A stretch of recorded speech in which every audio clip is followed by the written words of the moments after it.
Hey, what's up guys, it's your boy KCM What Ifs.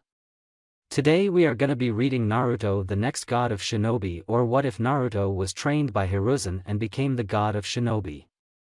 So sit back, relax and enjoy. The sound of heavy breathing could be heard through the dark streets of Konohagakure. The person had been running hard for a long time. He was just sleeping in his apartment dreaming of ramen when they kicked in his door. He shot out of bed and attempted to escape. One of those attackers saw him and launched a kunai at him. The small knife was still lodged into his shoulder. He stopped for a second but knew that he could not stay for long. What had he done to deserve such treatment from this village? He was born here just like everyone else, yet he was singled out. His own village cursed his existence and he did not know why. He had done nothing wrong. He was just a 5-year-old boy who had a dream of being Hokage. Why did they hate him so much? He heard the voices of his attackers and began to move when someone appeared in front of him. "There you are, you little demon," the man snarled. He kicked him in the chest, driving the air out of his little body. He hit the wall with such impact that he spat up blood. He struggled to stand, but his attention was to the mob that finally caught up to him. "Please," he begged, "I've done nothing wrong." "Nothing wrong," it said, "you've killed our loved ones," shouted one. "I've lost my son because of you," another shouted. "You should have been killed the day that you were born," someone roared. I don't know what you are talking about," he said. He suddenly screamed in pain as another kunai was lodged into his other shoulder. The mob started to grab glass and rocks. They threw the harmful objects at him. They didn't care that it hit him. They didn't care that he cried. He raised his arms to shield himself, but it was useless. Why aren't they stopping? Why isn't anyone coming to help me? Why do they hate me? Why? Why? Why? Destroy them. What? Destroy them, eliminate them, and tear the flesh from their bones. Who are you? Look at what they've done. They deserve to die. Unleash your rage, unleash your anger, unleash your fury. The young boy let loose an inhumane roar that stopped the mob. The roar could be heard throughout the village. The mob watched as a red chakra engulfed the small blonde. His cuts began to heal at amazing speeds. The red chakra took the form of a fox. "It's the Kyuubi, he's unleashing the Kyuubi," a female shouted. One of them ran at the boy, hoping to end his life, but he never reached. He fell to the ground, blood spraying from his throat. Everyone watched in horror as the boy's hand was covered in his blood. He glared at the rest of them. He charged at the mob, not giving them the time to run. 3 figures ran on the roofs of houses. Each had a mask on their face and a sword strapped to their back. They were responding to the blast of chakra they felt earlier. As they ran on the rooftops, one of them saw a blood spray on the ground. They landed on the ground and investigated it. They found more blood and saw that it led into an alleyway. When they entered it, horror awaited them. They gasped at what they saw. Blood was everywhere, coating the whole alley. Bodies and limbs decorated the ground. They all looked like they were attacked by several beasts. In the middle of it all was a small boy. His whole body was covered in blood. One of the ninja reached for his sword when he recognized him but was stopped by the leader. He looked at the boy's eyes. They were in shock. He kept looking at his hand and had a very confused and scared look on his face. The leader, who had silver hair that stood up, approached the bloody child. He knelt to his level and looked him in the eye. The small boy flinched and attempted to get away. "Wait a minute, I'm not here to hurt you," he told him. "No, you'll attack me like they did," he shouted. "I promise you that I won't. Just relax, you can trust me. What happened here and why are you covered in blood?" That stopped the boy in his tracks. He looked back at the mutilated bodies. He then looked back at his hands. Did I do this? I don't remember. They threw things at me, and after that, the boy began to freak out. He grabbed his head and screamed. What is happening to me? The silver-haired man shot forward quickly and placed his hand on the child's head. The little boy stopped, screamed, and suddenly fell over. The man watched as tears fell from the little boy's eyes. The man sighed sadly. Minato-sensei, I'm so sorry. Look at what they have done to your son. Hiruzen Sarutobi was not a drinker. He enjoyed a good smoke and enjoyed his students' literature. He rarely drank as it was a very depressing thing to do. However, tonight it would be a different story. He had just returned from the hospital where he just finished visiting a boy he thought of like a grandson, Naruto Uzumaki. The report that his ANBU had told him disturbed him greatly. He, like several others, felt the wave of chakra that was released and knew what type of chakra it was. He had sent for Jiraiya in case the seal was weakening, but he knew that it wasn't the boy's fault. To think that these people would attack a 5-year-old within his home. It made his blood boil and did not feel sorry for those who died. Still, the fact was that Naruto used the Kyuubi's chakra and the council was in an uproar about it. Several called for his death while a certain war hawk attempted to get him. He unleashed a large amount of his killer intent within that room that he put one council member in the hospital. He stormed out of the council room and grabbed some sack on his way to his office, telling his receptionist not to disturb him. He took a sip from his saucer when there was a knock at his door. I said that I do not wish to be disturbed. Hiruzen said. Sarutobi, we need to talk. Please, allow us entry. The old man sighed as he knew who was behind the door. Enter. The door opened to reveal just who he thought it was. They were his old teammates, Koharu Utatane and Hamura Mitokado. Esteemed members of the council, what else can I do for you tonight? He asked sarcastically. Don't make us into enemies, Hiruzen. We have been teammates for too long for it to end. Hamura said. Just teammates, huh? Glad to know that our time together didn't make us friends. Sarutobi, stop this. I know that you care for the boy, but you cannot just sweep this under the rug.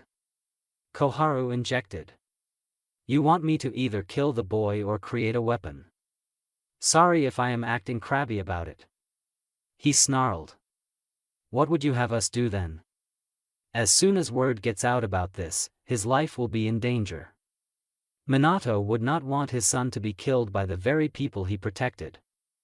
Hamura said. Do you think I don't know that? Hiruzen snapped.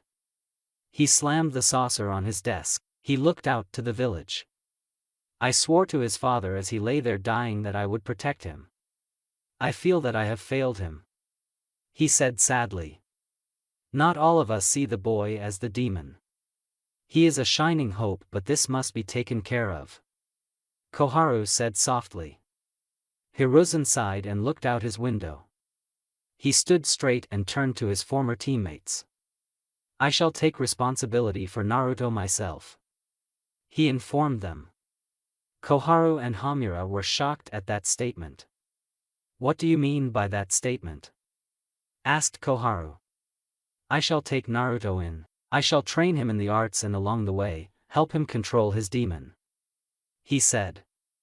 That is insane. You can't do that. Hamura shouted. I refuse to kill the boy and I would burn this village to the ground before I allow Danzo to take him. I will not be questioned about this.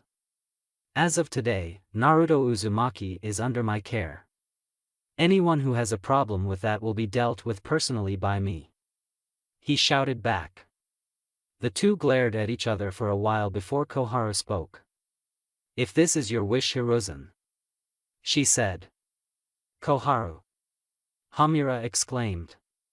No, I have no reason to doubt your judgment. If you believe that this is best, then I will not stop you. The council will be informed of your decision. She said. Hiruzen said nothing, nor did he thank them. He walked past them and out his office. He had to inform Naruto of the change his life will take.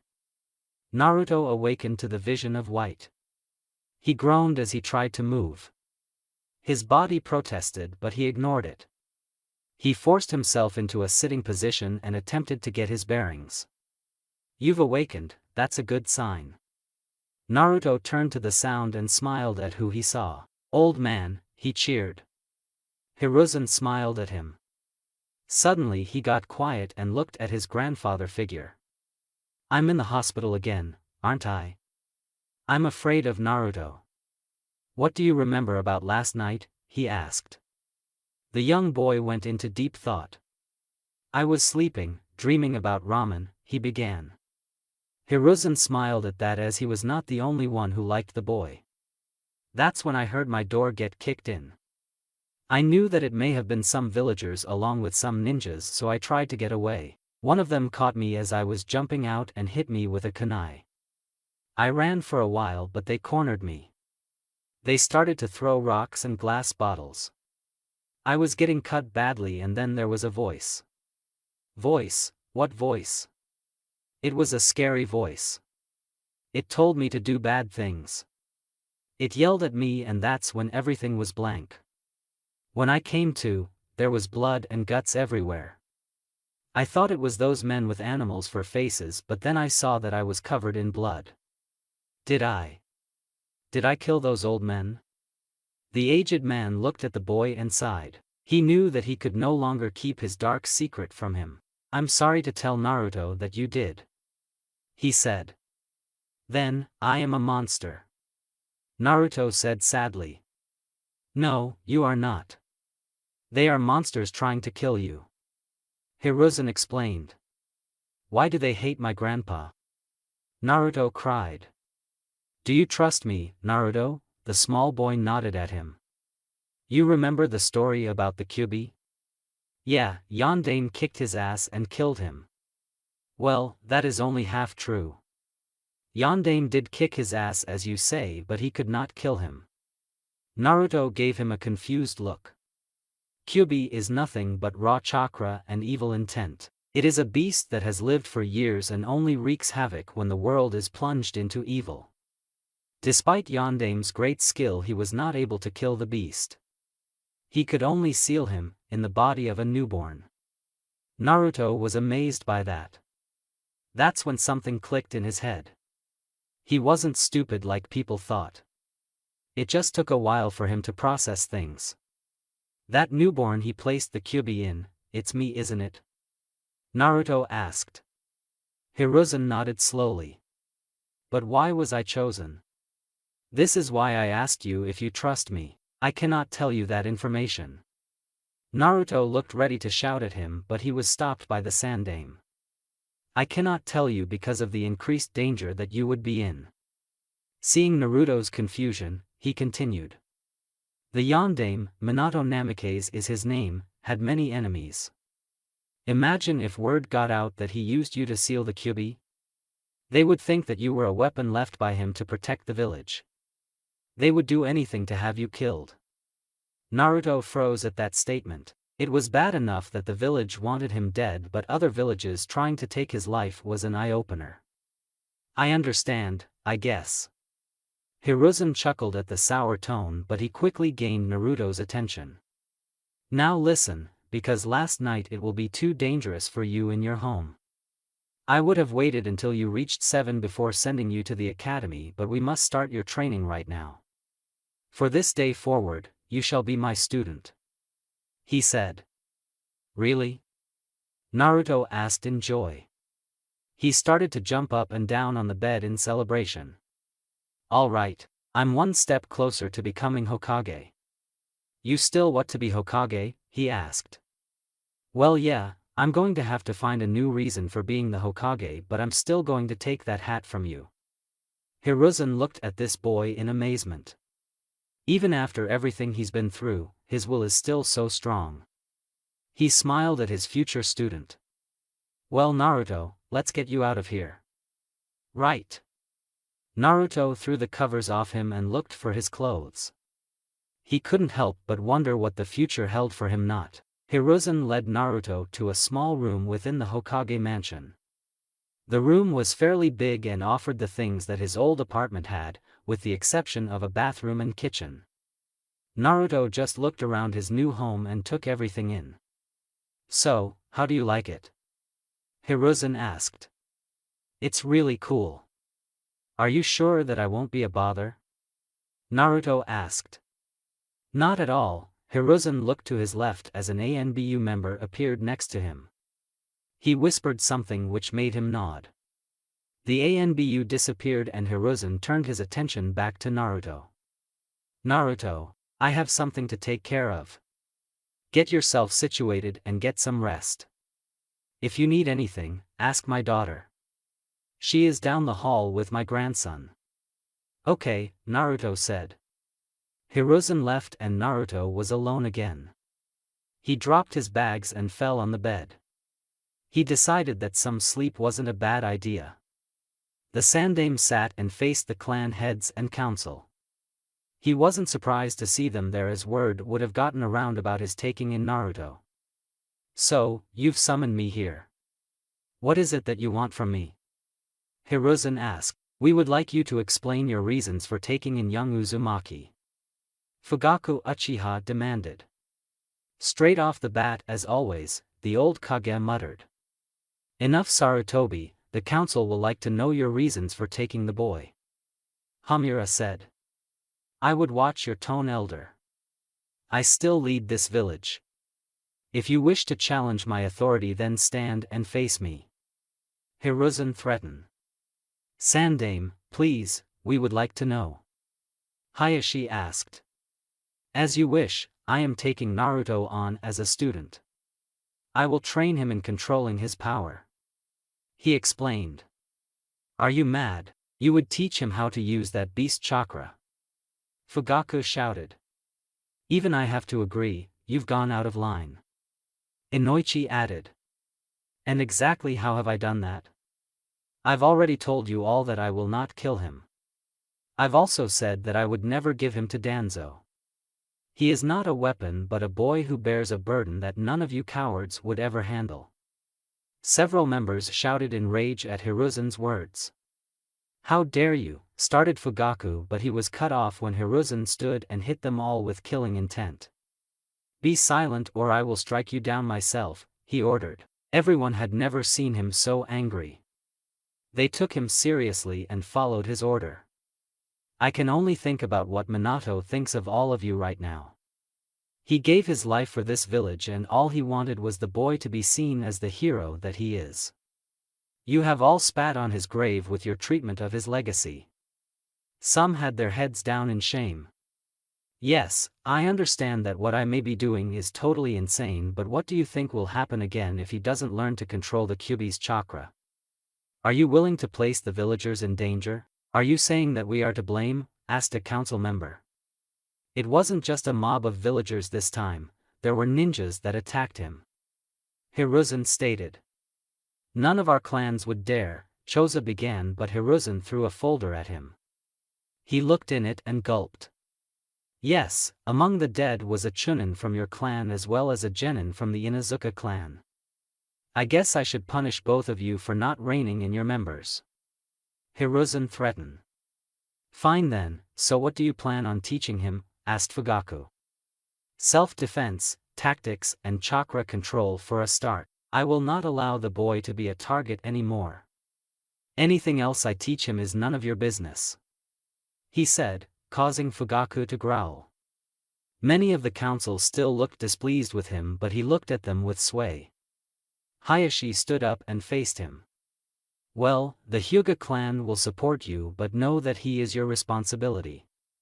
If this happens again, then we will go to the daimyo," he stated. "I understand. If there is nothing else, I will take my leave." Hiruzen stood and walked out of the room, leaving several unhappy people. The next day Naruto was with Hiruzen in a private training ground. Hiruzen was dressed in a black ninja outfit with a brown karate top. Naruto was dressed similar to him, but his top was a dark orange. "Okay Naruto, before we begin, I need to go over some things with you." From now on, you will refer to me as sensei. Also, I want you to give it your all. I will have no whining or complaining. The second you do, I will punish you. Am I clear? Hiruzen asked seriously. Hi sensei, I will do as you command. Naruto said with equal seriousness. Hiruzen smiled at him. Good, now drop and give me 20. Hi. Naruto dropped to the ground and did 20 push-ups. After that, Hiruzen had him do several other exercises including sit-ups, jumping jacks, and squats. Naruto did each one without complaint and wasn't even sweating. Hiruzen was amazed at the boy's stamina. Are you warmed up yet? He asked. Yes sensei.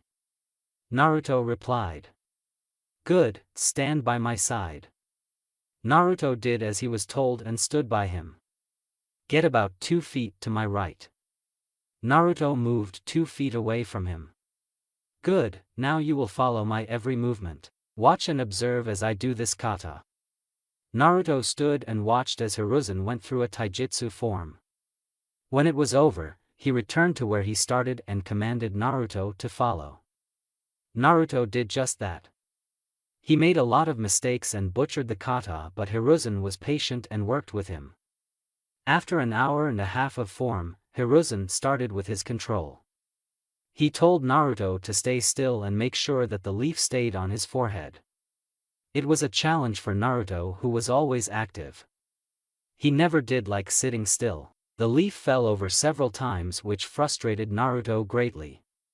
Again, Hiruzen was patient with him. He even joined him in this exercise and explained it to him. This exercise continued for 2 hours. After that, they went back into shape. Naruto did the kata again.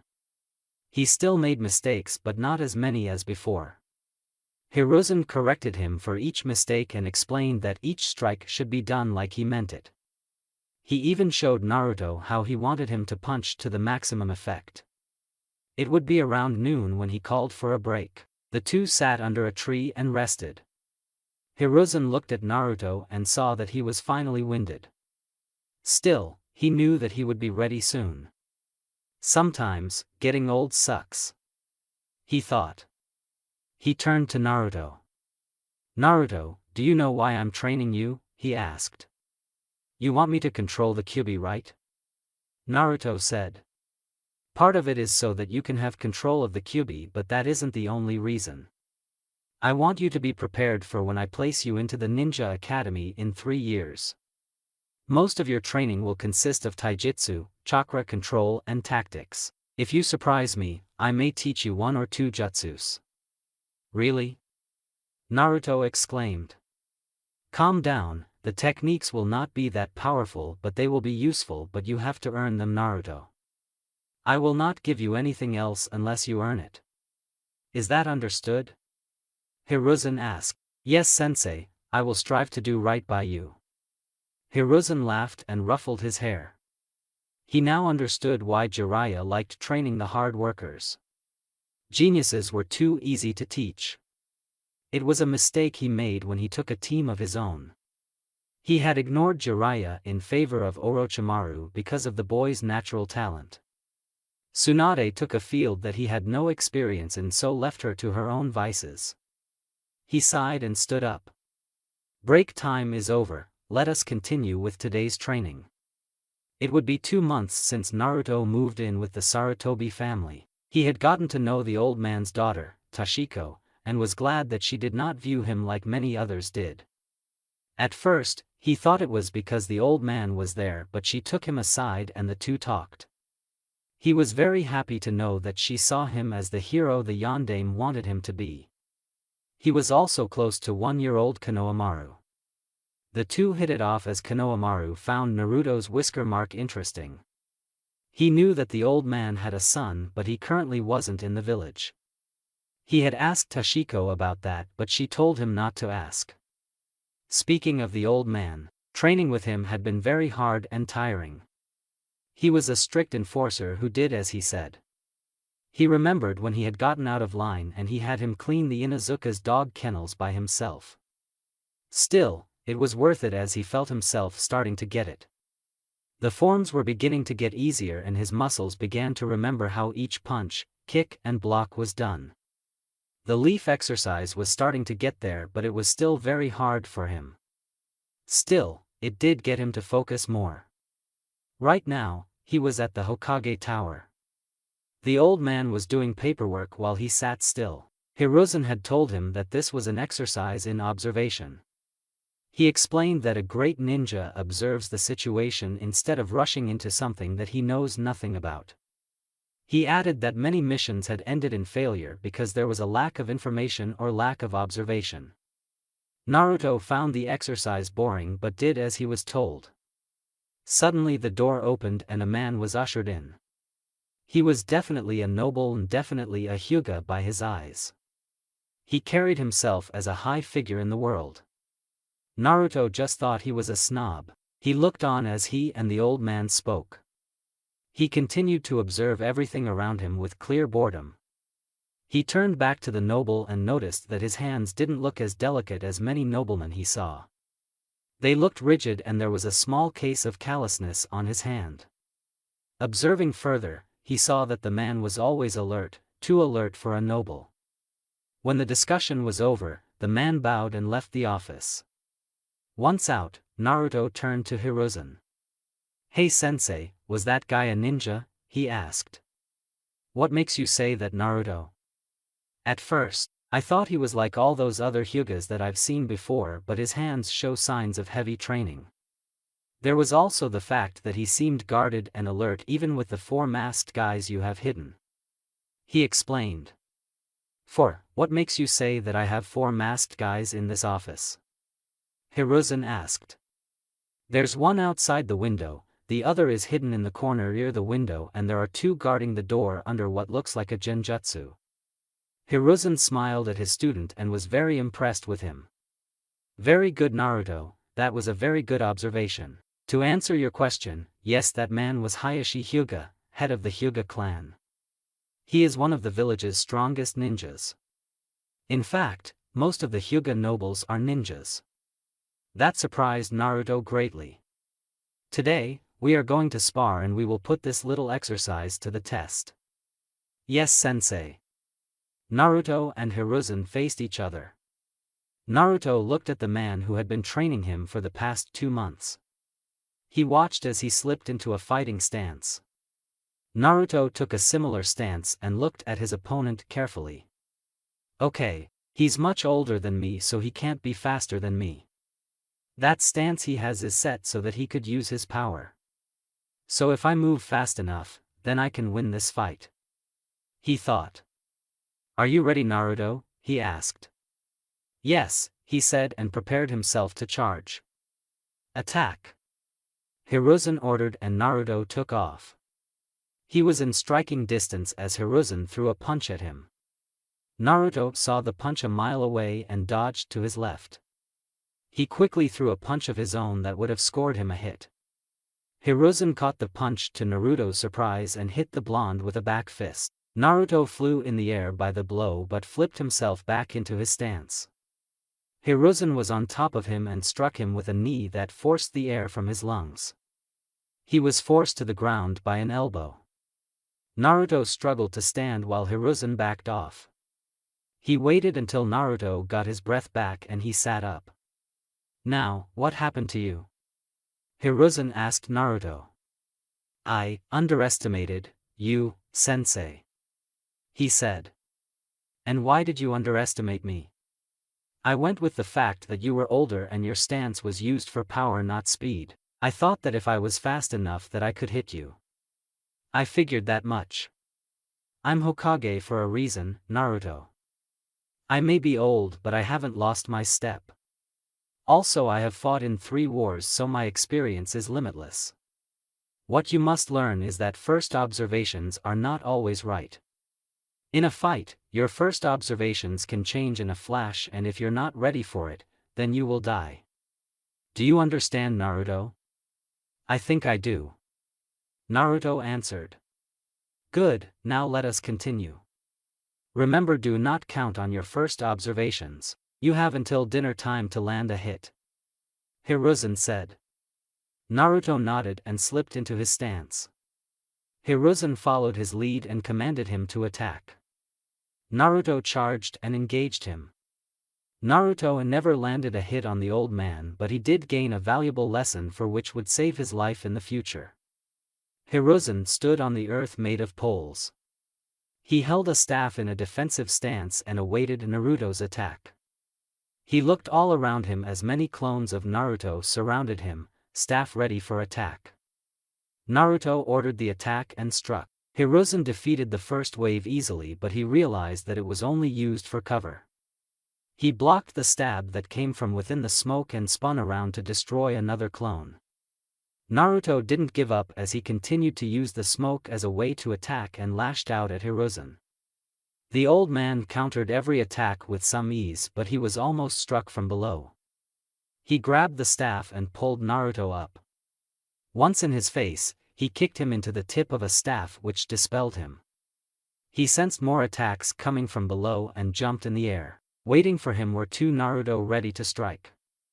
They both brought their staff down on the old man's staff. Hiruzen winced a little but gave it little thought as two more Naruto jumped at him, intending to catch him in the gut. Hiruzen spun him to break out of the stalemate he had. He smashed his staff into one Naruto that disappeared in a puff of smoke and kicked the other Naruto that also disappeared. As he came down, he raised his staff in the air. He landed and drove the butt of his staff into one of the earth poles. Several other staff shot up from the ground and destroyed the poles and the clones. Once the dust settled, there were no more poles other than his. Naruto was struggling to free himself as one of the poles caught his shirt. Hiruzen took some deep breaths and sat down on the pole. He looked at his student and smiled. He almost had you that time, Sarutobi. Perhaps you are getting too old to be sparing with such a young child. Spoke to the staff. Perhaps you're right, my old friend, but I get some joy out of these spars. He is only 6 and he has progressed so far. Hiruzen said. Agreed, he is as hard-working as his father, said the staff. An eye appeared and looked at Hiruzen. I've been meaning to ask, are you going to have him tap into his tenant's chakra? I have not found a safe way to do so. I tried meditation and he has access to his mental world, but it was only for a short time. He doesn't truly focus on it as he gets bored very easily. Do you think it's wise for him to even try? Wise, no, but it is necessary. While I am glad that Jiraiya's scan of the seal is positive, he will need to learn how to use that chakra at some point. Minato was a crafty man and didn't do things for no reason. Quite right, Naruto was able to free himself but fell on his butt. He held it in pain, making Hiruzen and the staff chuckle. Well, if there is nothing else, Sarutobi, I will take my leave. If you do plan on allowing him to sign the contract, please summon me so we can work out a deal. Of course, Enma, I shall call you. Hiruzen said and bowed. The staff suddenly turned into a man-sized ape. The ape did a hand seal and disappeared. Hiruzen stood up and jumped off the pole to check on his student. Another year had passed, making Naruto 7 years of age. His skills in taijutsu, tactics and ninjutsu had grown greatly. He had taught the Kawarimi no Jutsu and Henge no Jutsu. As Jiraiya Scan had reported, Naruto's coils were massive and produced more chakra than anyone in the village. Sarutobi knew that this would be used to hold the boy back, so he taught him the Kage Bunshin technique. It was the perfect technique for him as he doubted Naruto would ever get tired from using it. He felt that it was time for the boy to join the academy. However, the council had a problem with that decision, or rather the Uchiha clan had a problem with that decision. They had called an emergency meeting to discuss it. Hiruzen sat beside the elders and had everyone seated. It has come to my attention that there is a problem with Naruto Uzumaki joining the academy. Hiruzen said. Yes, I feel that it is unfair that he joins the academy. He has had special training and will be more advanced than the other students. Fugaku stated. Care to explain that, Uchiha-san? I know from my sources that you have taught the boy the Kage Bunshin Jutsu. Fugaku explained. That sent warning bells in Hiruzen's head. Have you been spying on me and my family Uchiha? That could be considered treason. Hiruzen spat. That is not what I said. My sources have told me about what you have taught the boy. It is a B-rank kenjutsu that should not have been taught to a 6-year-old. Fugaku argued. Is this true, Hiruzen? Asked Hamura. Yes, I did teach the boy the technique. However, there was a good reason that I did. Hiruzen stated. Sorry to say, Hokage-sama, I don't see a good reason for showing a 6-year-old a kenjutsu. Shibi said. I agree. What reason did you have to teach him such a jutsu? Inoichi asked. I assume that you have all read Jiraiya's report of the seal. He got several nods. If you continued to read, you would have seen that Naruto's chakra coils are the largest in the village. The reason behind it is because Minato's seal allows the Kyuubi's chakra to leak into the Naruto chakra network, so his coils were adjusted to deal with the other chakra source. The regular Bunshin Jutsu was beyond him even if he learned chakra control exercises. In our training, I showed him the Kinobori no Shugyo and he still couldn't control his chakra to do the Bunshin. Still, that is still a dangerous technique for a child. It was very irresponsible of you, Hokage-sama. Hayashi stated. Hiruzen knew that he was not really siding with Fugaku but making a point. He smiled at the council, which put them on edge. Then would you like a demonstration to place your worries to rest? He asked them. They mumbled and murmured before placing their attention back to Hiruzen. What do you mean? Asked Fugaku. Come by the stadium tomorrow and all your questions and worries will be put to rest. Trust me, you will not be disappointed. Naruto was happily on his way to Ichiraku's for a celebration. He was given a ton of money as a reward for his performance today. While he didn't know why the council was there, he figured out that it was another shaft job they were planning. The looks of the Uchiha clan leader and several other council members told him everything he needed to know. Now, he was on the way to celebrate. He turned to see smoke coming from a different direction. Curious, he made his way to the site. When he got there, he saw a huge house ablaze. He turned to go get help when he heard the screams of two people. He was torn as he knew that he should go get some help, but it would be too late and the people would be dead. Decision finalized, Naruto rushed into the burning house. He covered his mouth and kept his head low so that he wouldn't get smoke in his lungs. He moved toward the sound of screams and moved quickly. Reaching a room, he kicked the door down and saw two people hugging each other. Naruto looked at them and saw that they didn't have much time. He created several clones and pulled something out of his pocket. Outside, several Konoha ninja attempted to get into the house. A young 9-year-old girl attempted to get into the house but was held back by her uncle. Suddenly there was an explosion that blew out the front of the house. Naruto and two of his clones came running out of the house before the flames could consume the house. Naruto and his clones laid the two people on the ground. The Konoha ninja quickly went to see about the two that Naruto brought out. The clones were dispelled and Naruto took a few more steps before he fell to the ground. Naruto woke up to a white ceiling. He groaned and covered his eyes from the bright light that was on him. I have to stop ending up here. He groaned. I completely agree. Naruto turned to see the Hokage. There was also a man next to him. I remember you. You were at the house. Naruto said. Yes, my name is Unkai Kurama and on behalf of the Kurama clan, I thank you for your brave efforts. You saved my brothers and my sister-in-law's lives. Unkai said and bowed to Naruto. The blonde grinned at the praise. Did you guys manage to stop that fire? Naruto asked. Both men looked at each other with nervous glances. What? Nothing for now, get better and we will talk about it. I promise that I will keep you in the loop. Hiruzen said. He and Unkai left a confused Naruto to recover.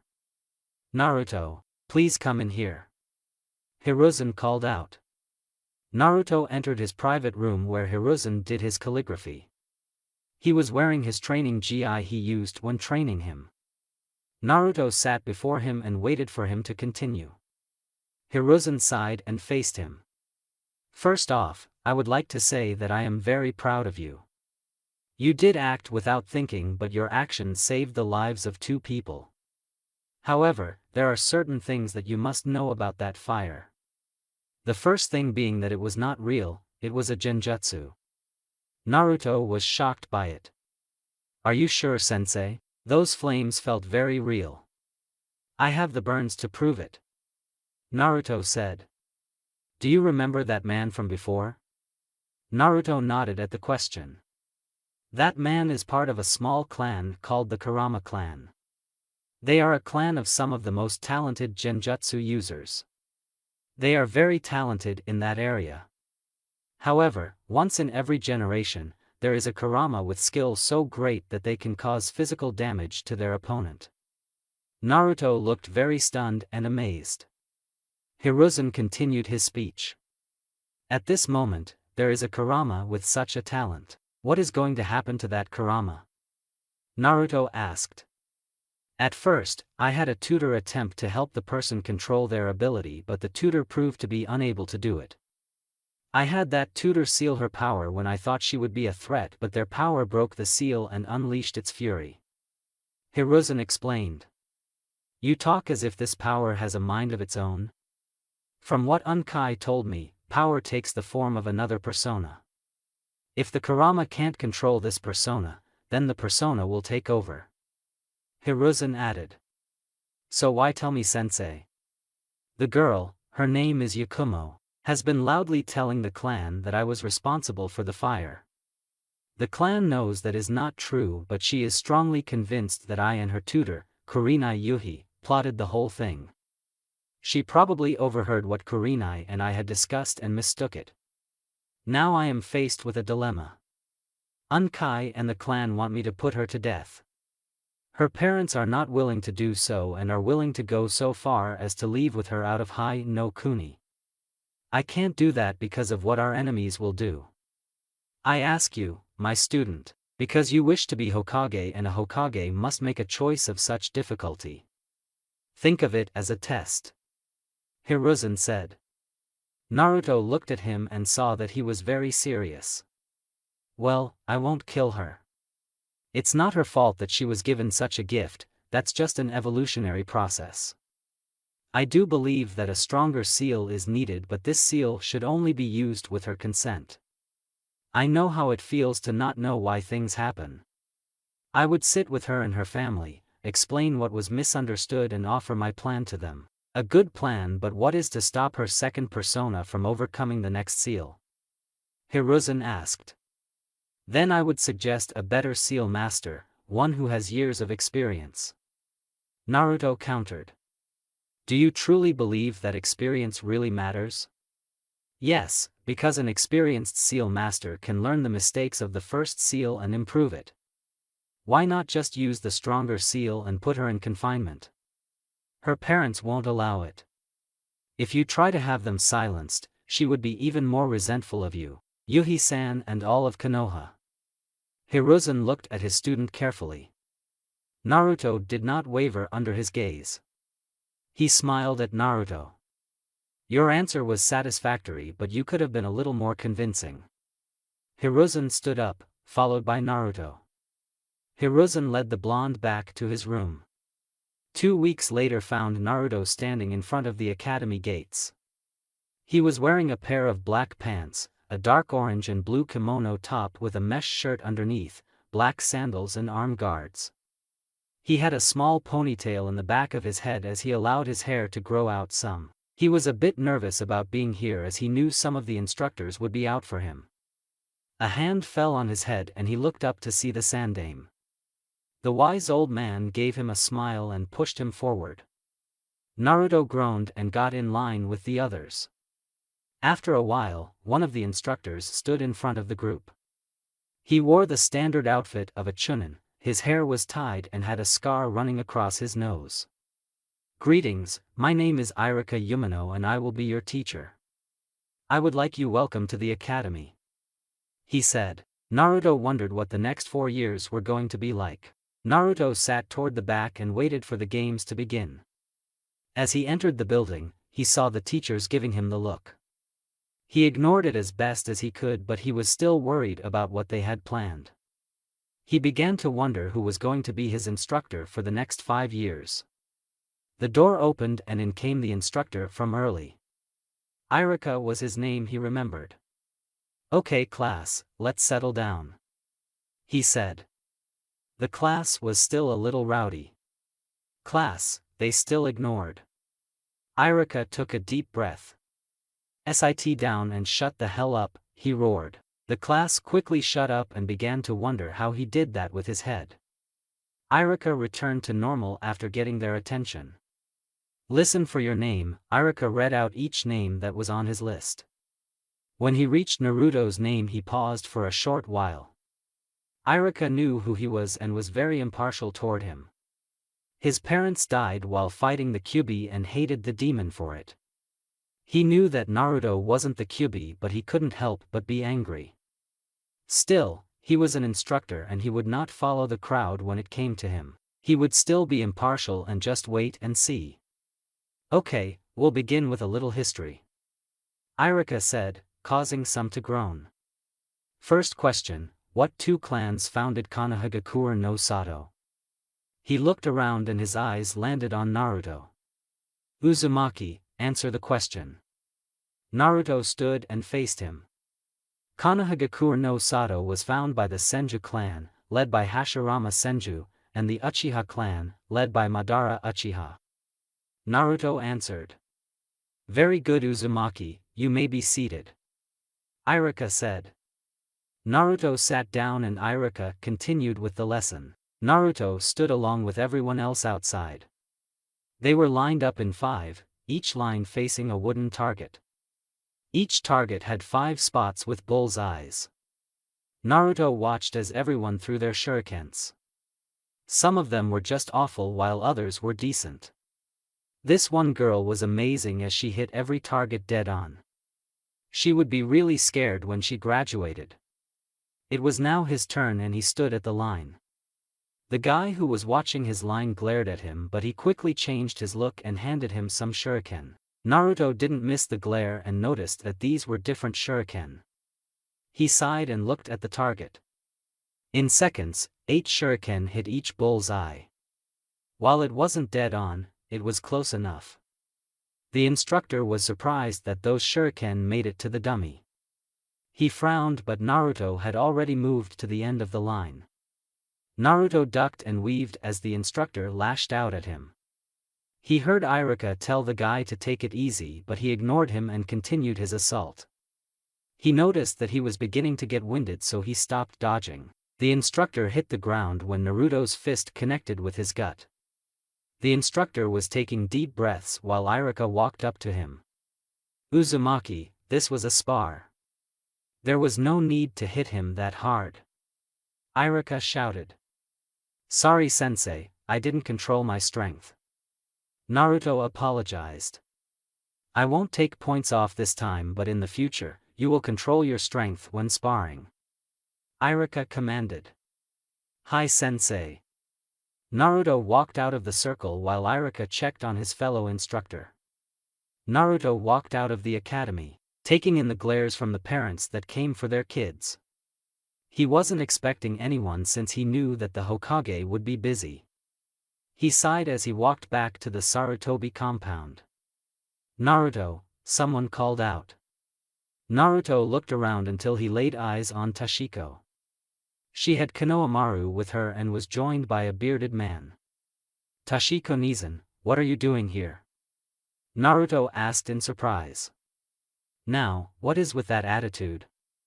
"I came to pick you up from your first day of class," Tashiko said with a smile. Naruto was shocked, but it quickly changed into a smile. He turned to see the bearded man and looked at him. The man looked back at him but didn't introduce himself. He placed a cigarette in his mouth, but it was quickly taken away by Toshiko. I told you not to do that around me or Konohamaru. Now stop being rude and introduce yourself.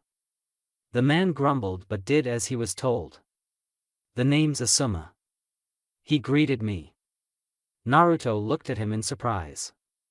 I thought you were still in the capital. Is it wise for one of the Shugenin Junichi to be away from the daimyo? Naruto asked. That's a surprise. How did you know that I was part of the group? Well, the SSH is a dead giveaway. Naruto stated, simply making Toshiko giggle. But to answer your question better, the old man told me that you joined the group. He says that with sadness though. I've never been able to learn why. Naruto explained. I see he's been teaching you about observing. Let's get going. Asuma said and began to walk away. Toshiko sighed and motioned for the confused Naruto to follow. Asuma stood on the balcony of the Sarutobi compound. He looked into the night sky and watched the full moon glow. He took a puff of his cigarette and blew out the smoke. I see that you have found my smoking spot. Asuma didn't turn to face his father and continued to watch the moon. Hiruzen did not take offense to his son's behavior. They have always been at odds with one another. After a few minutes, Asuma spoke. I was surprised that you took a student. Don't you think that you're a bit old to be chasing around a 7-year-old? He asked. Perhaps, but I have a sense of joy when teaching him. Hiruzen answered. Making up for your earlier mistake years ago? Yes, but not from that time. I made a vow to Minato that I would protect him. I failed 2 years ago, I will not fail again. Why am I back here, old man? The daimyo released me for duty because you requested it. Asuma asked, finally turning to look at Hiruzen. I heard about the coup. Hiruzen said. I could have handled it. I really don't care what the people say. I'm no traitor. He explained. I know that you're no traitor, but the people at the capital do.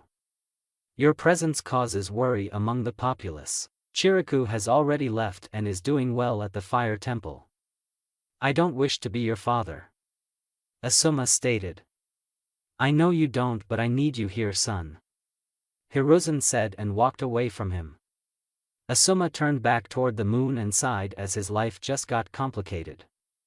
3 weeks in and Naruto was getting into the whole academy thing.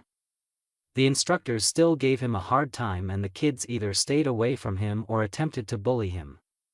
The only upside was that Irika treated him fairly and was honestly impressed with him. He didn't pick on him like the rest and talked to him personally. The two even shared a bowl of ramen together. He did make one friend. His name was Rock Lee.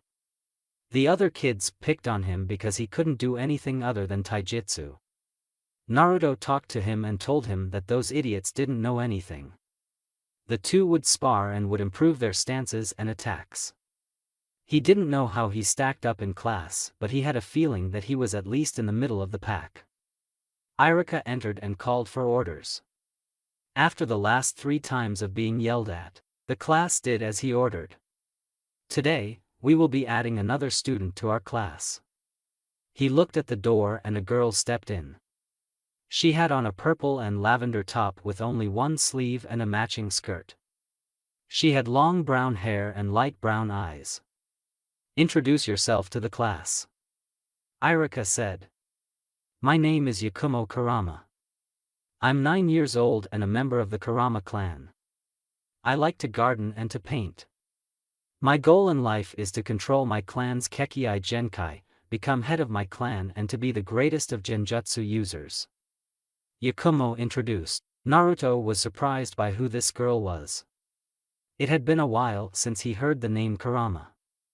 Truth was they kept to themselves a lot lately. What Naruto didn't know is that there were a couple of incidents that were stopped by the Kurama clan as a way of thanking him for saving the leader and his wife. Irika told her to take a seat and she walked toward it. Yakumo gave Naruto a glance before moving on to her seat. He didn't understand what the look was for, but he ignored it and began to pay attention to Irika. Lunchtime came around and Naruto was again alone with his ramen. He thanked the gods for Tashiko who would ignore the old man's strict eating menu. Suddenly, a shadow felt over him. He sighed and looked up but was surprised to see Yakumo. "Your name is Naruto Uzumaki, right?" she asked. "Yeah, I'm Naruto Uzumaki. Is there something I can help you with, Kurama-san?" Naruto asked. He watched as she bowed to him. "Thank you very much for my second chance," she said. Naruto looked confused. "Perhaps I should explain. It's like this." Flashback. Hiruzen stood with Kurenai on his left. He faced Yakumo, Murakumo, Yuriko and Unkai Kurama. Yakumo glared at both the Sandaime and Kurenai. Despite her mother and father explaining everything to her, she was still upset at the both of them. Kurenai had no faith in her while Hiruzen ordered her to do something without her consent. "Now that everything has been explained, would like to ask you a question, Yakumo. Do you still wish to be a ninja?" Hiruzen asked. Yakumo looked at the Sandaime with caution. He smiled as he continued. "While your daughter is physically weak, she can grow stronger with proper training. However, her lament powers are a problem. What I suggest, with your permission, is seal Yakumo's Kekkei Genkai. I will send for my student to do the sealing as the one placed on your earlier did not work." "So you will send for Jiraiya-sama?" asked Yuriko. "Yes. When the sealing is done, I would like for Yakumo to go to the academy to learn. I assure you that we have some of the best instructors that will help young Yakumo." "You mean to keep an eye on me?" Yakumo said. Her father looked at her but the Hokage held his hand out. "If you would like to put it that way, then yes. You must understand, Yakumo, that your ability is very dangerous. If it wasn't for my student, I would have placed you away with constant ANBU patrol," he said, making Yakumo gulp. "Now, I've decided that the Kurama clan is very important to Konoha and to have you angry at Konoha will not do. So, if you still wish to be, you will be enrolled into the academy. As for your genjutsu, Kurenai. No, I don't want her as my teacher," Yakumo stated. Kurenai didn't say anything but she did have a frown on her face. "I'll teach her," Unkai said. "Brother," Murakumo whispered. "While I totally disagree with this choice, I do care for Yakumo. I will be her teacher and show the way of the Kurama clan," he explained. "Good, I will send for Jiraiya at once," Hiruzen said with a smile. Present. "I don't know what you said to the Hokage, but I thank you and you forever have a friend with the Kurama clan," Yakumo said and bowed. Naruto grinned but had a sweat drop on the back of his head. Inside his office, Hiruzen watched from his crystal ball. He found it just too funny how nervous Naruto was. The boy had just made his first step into politics and he didn't even know it. Jacken has many things. He was older than the other students, he was bigger and stronger than the other students, and he was a bully to many of the students. It was just something he liked doing from time to time. However, he was smart on who to mess with and he made sure that he wasn't caught. He decided to pick on his next target, Naruto Uzumaki. He didn't really care why the instructors glared at him or why his drunk ass of a father told him to mess with him at every turn, but as long as he wasn't getting in trouble, who was he not to go for it? The thing was that Naruto didn't do anything when he messed with him. He either just ignored him or didn't bother with him. It pissed him off so much that he almost belted him, and he would have if Irika hadn't been there. Suddenly, that new student came in a week ago. He finally had something, seeing that they were very close friends. Naruto was eating his lunch with Yakumo when a shadow fell over the both of them. He sighed and turned to face Jacken. "Well, if it isn't the pipsqueak. And I see that you've finally gotten a friend," Jacken mocked. "Hello again, Jacken, what do you want this time?" Naruto said. "You know this guy Naruto-san?" Yakumo asked. "Naruto-san, Why is she giving you so much respect, demon? Jacken asked. Excuse me, but what the hell are you doing disturbing us? Perhaps you should leave us and go roll in the mud. Yakumo shouted. What did you say to me? I'm sorry, I didn't know that you were stupid as well as slow. Jacken boiled with rage and cocked his fist back. He threw it, intending to smash the girl's face in when he was suddenly in the air. He landed hard on the ground but was in pain as Naruto held his arm in place while twisting his wrist. Listen, Jacken, you may be a bully to me, but the minute you attack one of my friends is when all bets are off. Do it again and I promise you I'll do a lot worse. Naruto said coldly. Why, you little shit, Jacken snarled. That'll be enough, both of you. Iruka exclaimed. Naruto released him and Jacken stood up. He glared dangerously at the two standing in front of him. I see that you haven't been listening to Jacken. What? But I didn't do anything, he shouted. I watched the whole thing. I think that my father and I need to have a talk after class. Iruka informed me. Jacken flinched but he glared even harder at Naruto. This isn't over, Uzumaki, count on it. Jacken growled. Jacken was dragged away by Iruka. Naruto just sighed as his days at the academy just got harder. Hiruzen waited until Naruto came back from the academy. He needed to do another exercise with his pupil. He was very proud of him, but he felt that he was still a bit rash. Yesterday's spar showed that he still did not think before acting. He wasn't only training him to be able to defend himself, but he was teaching him how to be a complete ninja. Hiruzen heard footsteps rushing to the balcony.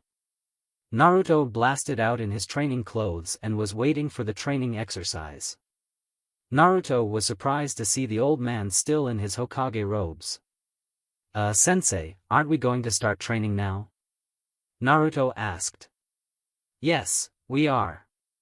Sit down, Naruto. Hiruzen ordered. Naruto sat down in front of him and waited. I am very proud of your progress as of late. You are getting better at controlling your chakra, taijutsu, bojutsu and observing. Thank you, Sensei. However, I am very disappointed when it comes to your tactics.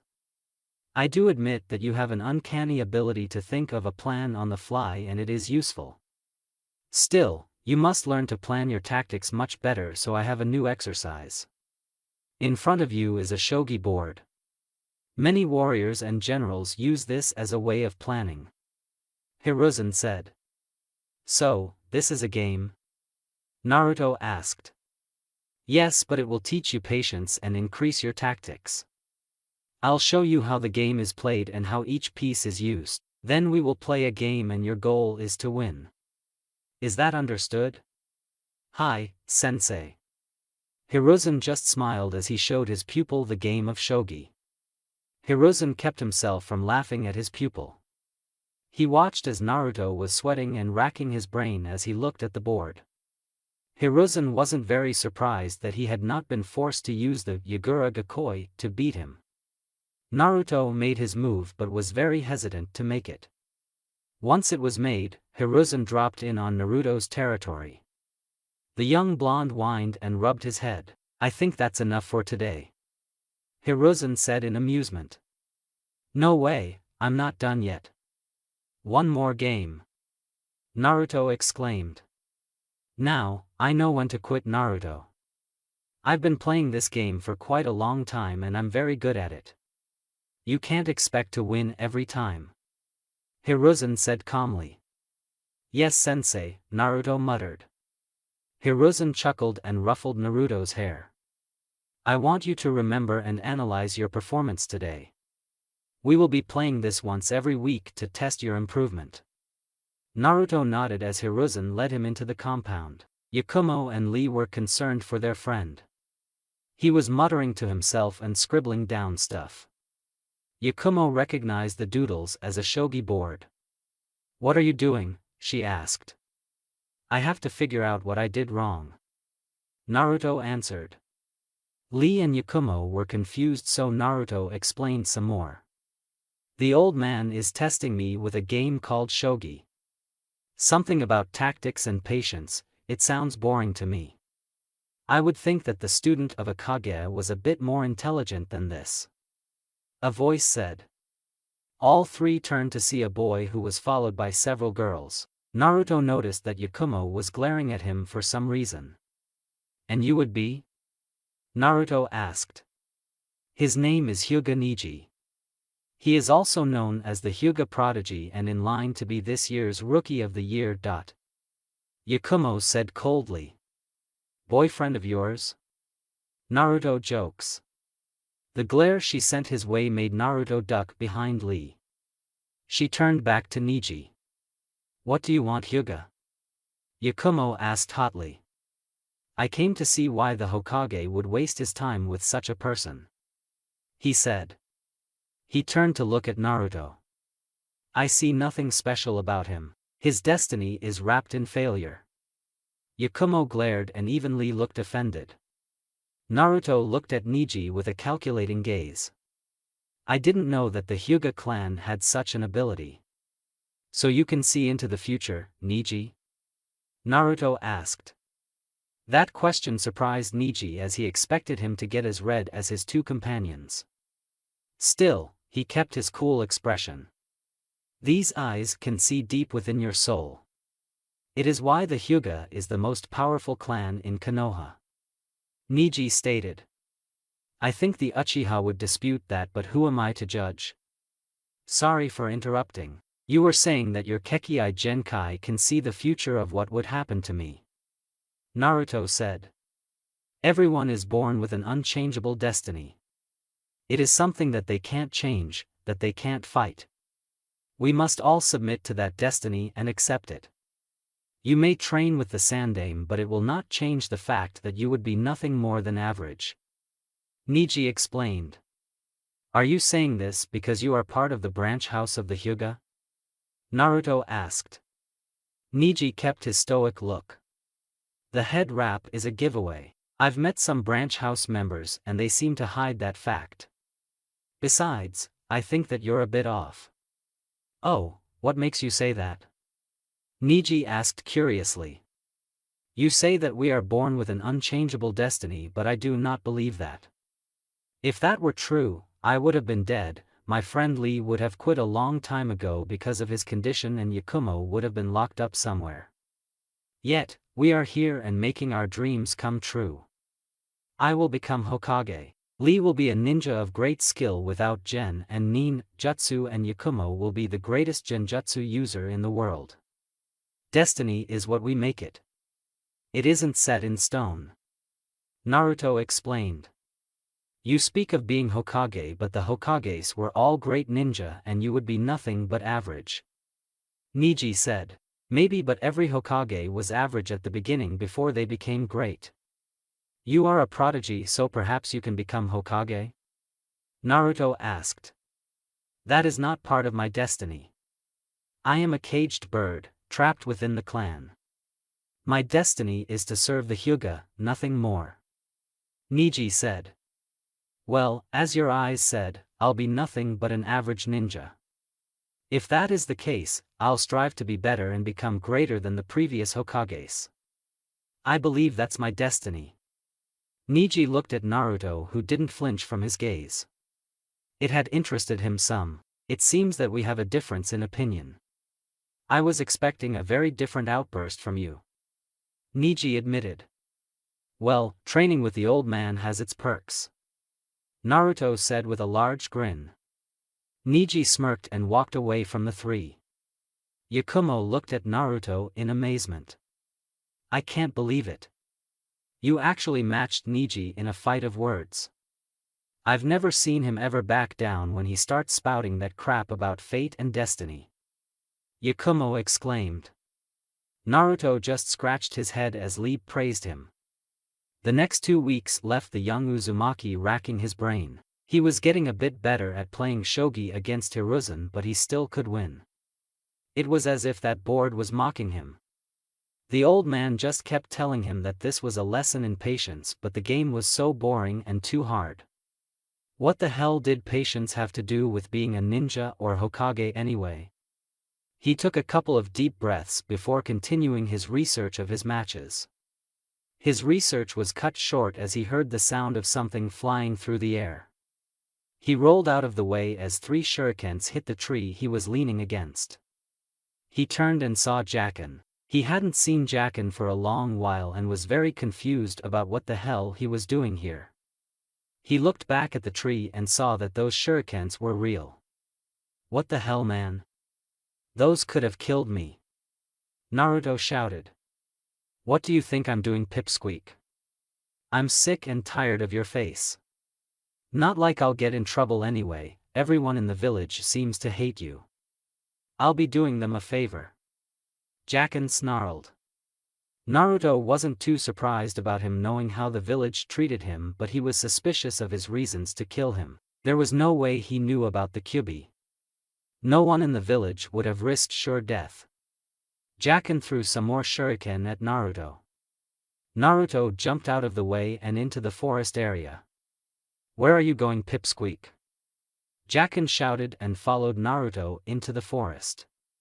Naruto looked back to see Jacken tossing shuriken at him, but he stayed very far in front and near the trunk of the tree. Naruto saw that Jacken was stacked prime with shuriken pouches, so trying to outlast him was out of the question. Suddenly he remembered something about this forest. Naruto pushed off the tree and rocketed to his left. Jacken followed him and continued his attack. Naruto made a quick turn and made his way back very quickly. Jacken was on him and threw some more shuriken. Naruto kept moving and dodging until he saw what he was looking for.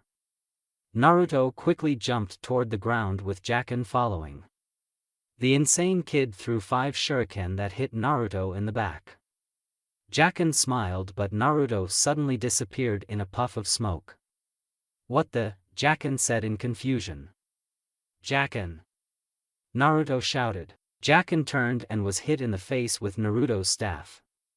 Jacken hit the ground hard and skidded toward the fence that Naruto was heading for. Naruto landed and watched as Jacken rolled around in pain. The blow was not that hard, so Naruto was confused by his pain. Also, why was Jacken holding his sides? He watched as Jacken struggled to stand. Okay, Jacken, you're going to answer some questions. Why the hell are you trying to kill me? I've done nothing to warrant such actions.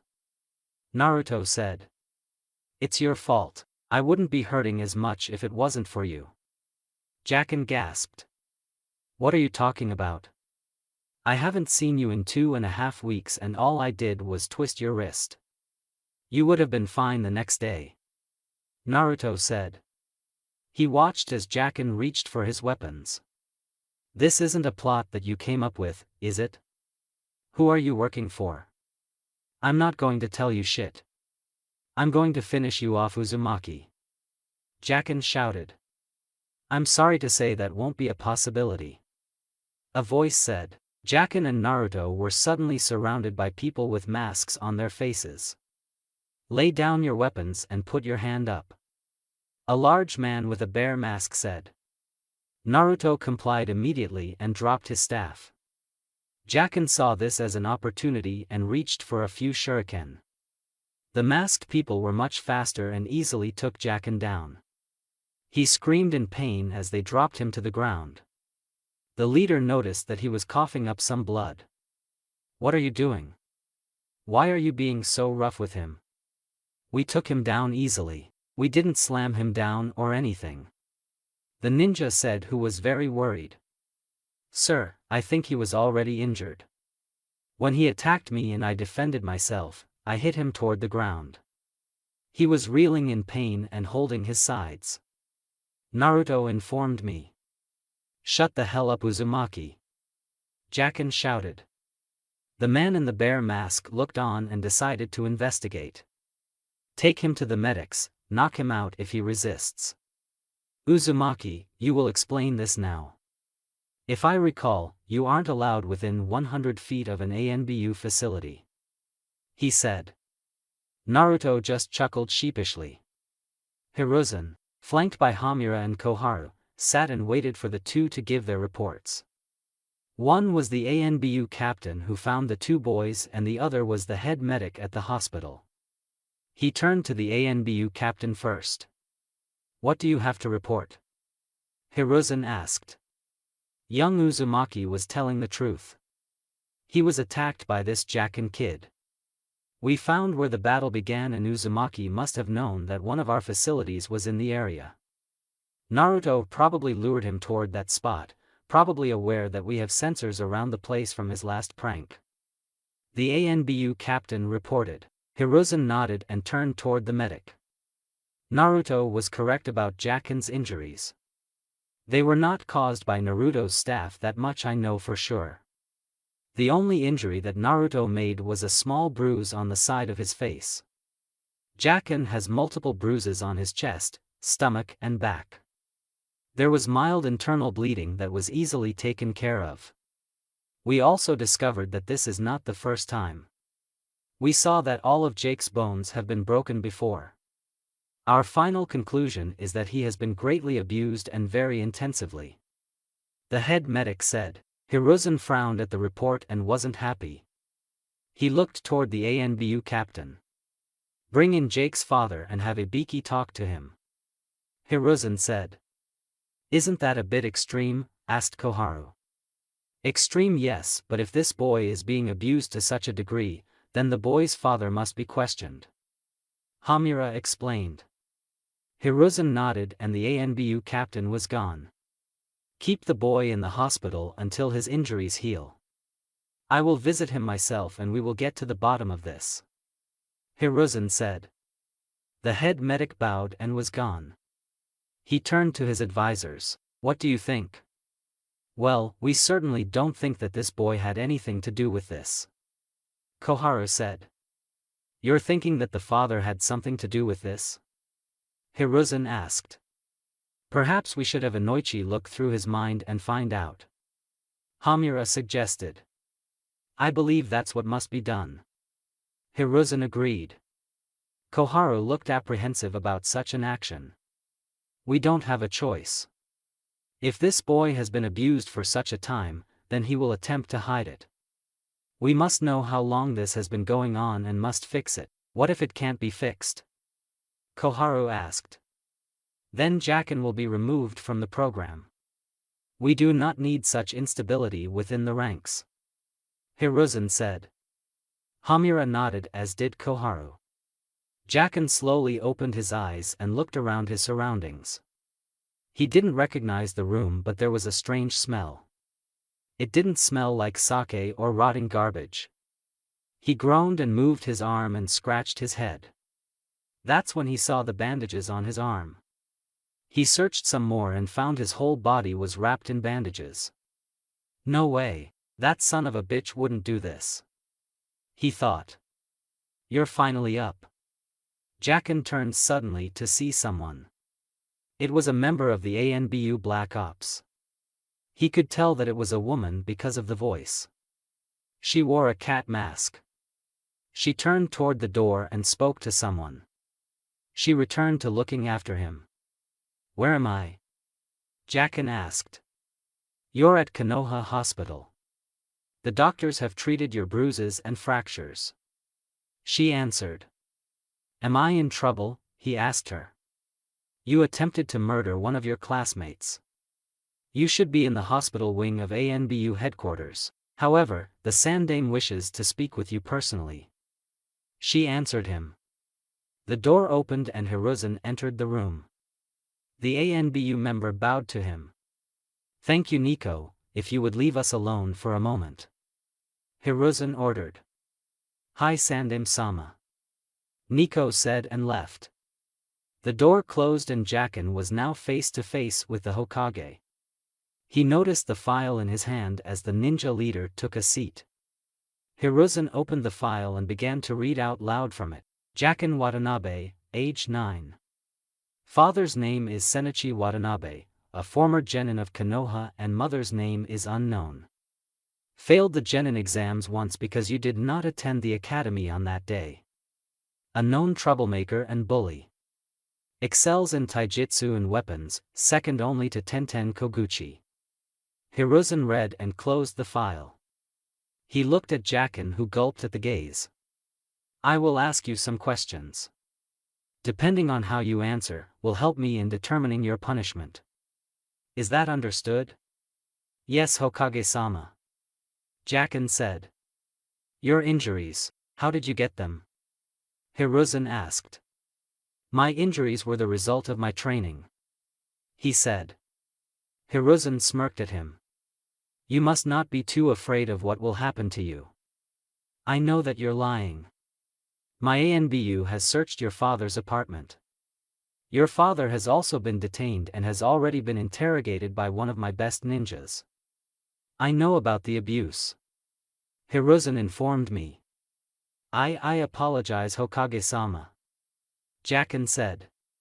Why did you attack Naruto Uzumaki? I was ordered to by my father. Why? 2.5 weeks ago, Naruto stopped me from picking on his friend. Irika called my father.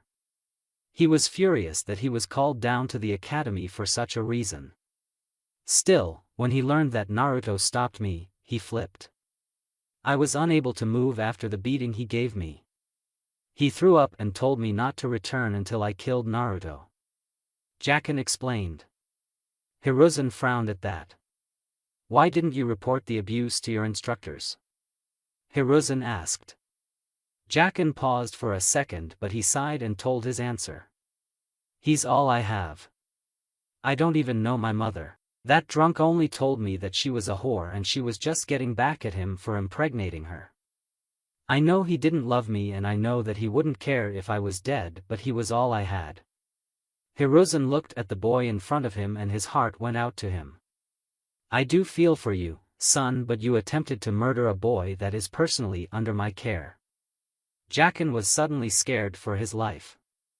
You have two options before you. The first option is a year at an ANBU prison. After your release, you will be shadowed by an ANBU and under house arrest for another year. If you stay out of trouble, I will see about getting you back into the ninja program. The second option is a trail. If you're found guilty, you will be sent to the Boiling Rock for 15 years. What will be your choice? Hiruzen asked. Jacken was thinking of the choice before him. The Boiling Rock was Konoha's toughest prison. Only the meanest and craziest went there. Before making his choice, he just had to know something. What is to become of my father? He asked. Your father has been found guilty of child abuse and reckless endangerment. He will not be leaving prison for quite a while. Hiruzen said. Jacken had a ghost of a smile on his face. I take the first option, Hokage-sama. Jacken said. That is a very wise choice. Nico. Hiruzen called out. Nico entered the room and dropped to one knee. Sir. Transfer young Jacken to the ANBU medical wing. Once healed, place him in a cell for 1 year. Hiruzen ordered. It will be done. She said. Hiruzen took his leave and Nico prepared to move the new prisoner. So Jacken had been abused all his life and his father wanted me dead? Naruto asked Hiruzen as they placed another game of shogi. The old Kage nodded, never taking his eyes off the board. So, he's going to be in prison for a while? There was another nod from Hiruzen, which made Naruto pout. Hiruzen chuckled at the boy. I commend you for attempting to distract me, but it won't work. Now pay attention to the board. Hiruzen ordered. Naruto grumbled and stared at the board. A year passed and Naruto got a year older. His training with the old man had been very fruitful for him. His skill with the bow was increasing greatly. He even combined his bow skills with his taijutsu, making Hiruzen take him a bit more seriously. His chakra control was better and he could make it up a tree 3 times before losing control. He was still a bit slow on the tactical part of his training, but he was getting there. He had still not found a way to defeat the old man in shogi, but he would find a way. He had also earned another jutsu for all of his hard work. The name of the technique was called Shinju Zanshu no Jutsu. It was an earth technique that allowed him to go underground and snag someone under the earth. It was an awesome technique. Too bad Iruka didn't appreciate it like he did. Because of his displeasure, Hiruzen refused to teach him another technique. His friendship with Yakumo and Lee continued to grow. The three were a very tight group that was rarely seen without one another. Lee had improved on his taijutsu and wasn't too far behind Naruto. Yakumo excelled in genjutsu and learnt self-defense moves from members of her family. The group added one more to their group. Her name was Tenten Koguchi. She joined the group after witnessing one of Niji's and Naruto's verbal spars. She found the group very interesting and was part of the group from then on. Speaking of Niji and Naruto, the two had a friendly type of rivalry. They spared and competed just like everyone else, but their verbal battles were some of the most intense things anyone witnessed. Niji still believed that everyone's fate was set in stone. Naruto believed that a person's fate is made by said person. There was never really a victor as neither person convinced the other. Still, Naruto did tell Niji that he enjoyed these little battles of theirs. Niji didn't admit to Naruto, but he did enjoy the talks as well. With half the year gone, Naruto was enjoying getting stronger and stronger. His life was actually good for once. However, tonight's events would shake his foundation. He would need to be ready for what was about to come. Naruto woke up in the dead of night. He rubbed his eyes out and looked out his window. It was still so dark out, but he was actually waking up. He got out of bed and made his way to the kitchen. He went into the fridge and got him some milk. He poured some in a metal pot and turned the fire on the stove. He waited until he saw tiny bubbles. He turned off the stove and poured the milk in a glass. He drank the warm milk down in a few gulps. He put the glass in the sink and made his way back to his room. On his way back, he caught sight of something on the balcony. He was curious, so he made his way over to the balcony to see what's up. He was close enough to make out the old man. He was dressed in his Hokage robes and his back was toward him. He also caught sight of someone else. He looked like one of those ANBU Black Ops guys. Why was one of them here at this time of night? He attempted to get closer to hear them talk, but Hiruzen's voice stopped him. Naruto, what are you doing up at this hour? Hiruzen spoke with authority. Naruto snapped at attention. Sorry sensei, I woke up. I had some warm milk and was on my way back to bed. Naruto answered quickly. Go to bed, Naruto. We will talk in the morning. Hiruzen ordered in a more gentle tone. Hi sensei. Naruto quickly turned and made his way to his room. The ANBU member faced Hiruzen again when he was sure that Naruto was back in his room. He's grown, Hokage-sama. The ANBU member said. Yes, I am very proud of how he's coming along. Hiruzen said. The two were silent for a while before Hiruzen sighed. I am sorry about what was forced upon you. I tried to settle things peacefully. I know that, sir, but this had to be done. My father was a stubborn and stupid man. His and the clan's actions would have led to another great ninja world war. I've seen enough war. He said. Is there anything I can do? Please tell me and I will do my best to honor your wishes. All I ask is that you keep Sasuke safe and keep him away from Danzo's grasp. Everything has already been done to assure my future. You place a burden on your brother. Do you truly wish this for him? My death at the hands of Sasuke will be my atonement. Just please, keep him safe. Hiruzen sighed and turned his attention to the moon. I will honor your request. I will keep Sasuke safe. I thank you, Hokage-sama. I believe it is time for you to go to Itachi. The ANBU will be busy with the investigation. I will have to mark you down in the bingo book. Hiruzen said. Itachi nodded and vanished. Hiruzen just sighed again. He just hoped that Naruto would be a better Hokage than he was. The next day at lunch, Naruto was with Lee and Tenten. As they ate, Yakumo was running toward them. She stopped at their table and took a few deep breaths. "Guys, did you hear the big news?" she shouted. "Big news?" wondered Naruto. "The Uchiha clan has been wiped out," Yakumo blurted out. That surprised everyone at the table and nearby. "You're joking. The whole clan is gone?" Naruto shouted. "Yeah, they were all killed overnight. Everyone was killed but one person," Yakumo explained. "So there's a survivor?" "Who is it?" asked Tenten. "Sasuke Uchiha." Everyone turned to see Neji leaning against the wall. "What else do you know about Neji-san?" Naruto asked. "Sasuke was spared death. The one who eliminated the Uchiha clan was Itachi Uchiha," Neji said. Everyone was more shocked by this information. "You can't be serious. The prodigy of the clan killed his own family?" Lee exclaimed. Naruto looked at Neji and could tell that he wasn't lying. Why would Itachi wipe out his whole clan? Was there something happening within the Uchiha clan? It is unwise to dwell on this, Uzumaki. It was. "Neji, let's not do this now. Someone has just lost their family. You of all people should know how that feels," Naruto said to him. Neji looked off in the distance before nodding. He took his leave after that. Naruto had to find out more about what happened. "I should have all three of you killed for going behind me. How dare you do this without my consent?" Hiruzen roared. "You were being naive if you believed that you could have found a way other than death.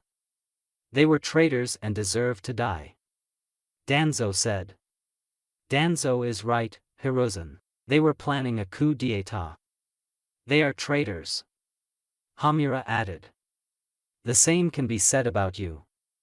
Undermining the Hokage, that's considered treason as well. Maybe I should have your family killed," Hiruzen snarled. "Do not threaten us, Hiruzen," Hamura said with an edge. "Or you'll do what?" he returned with an equal edge.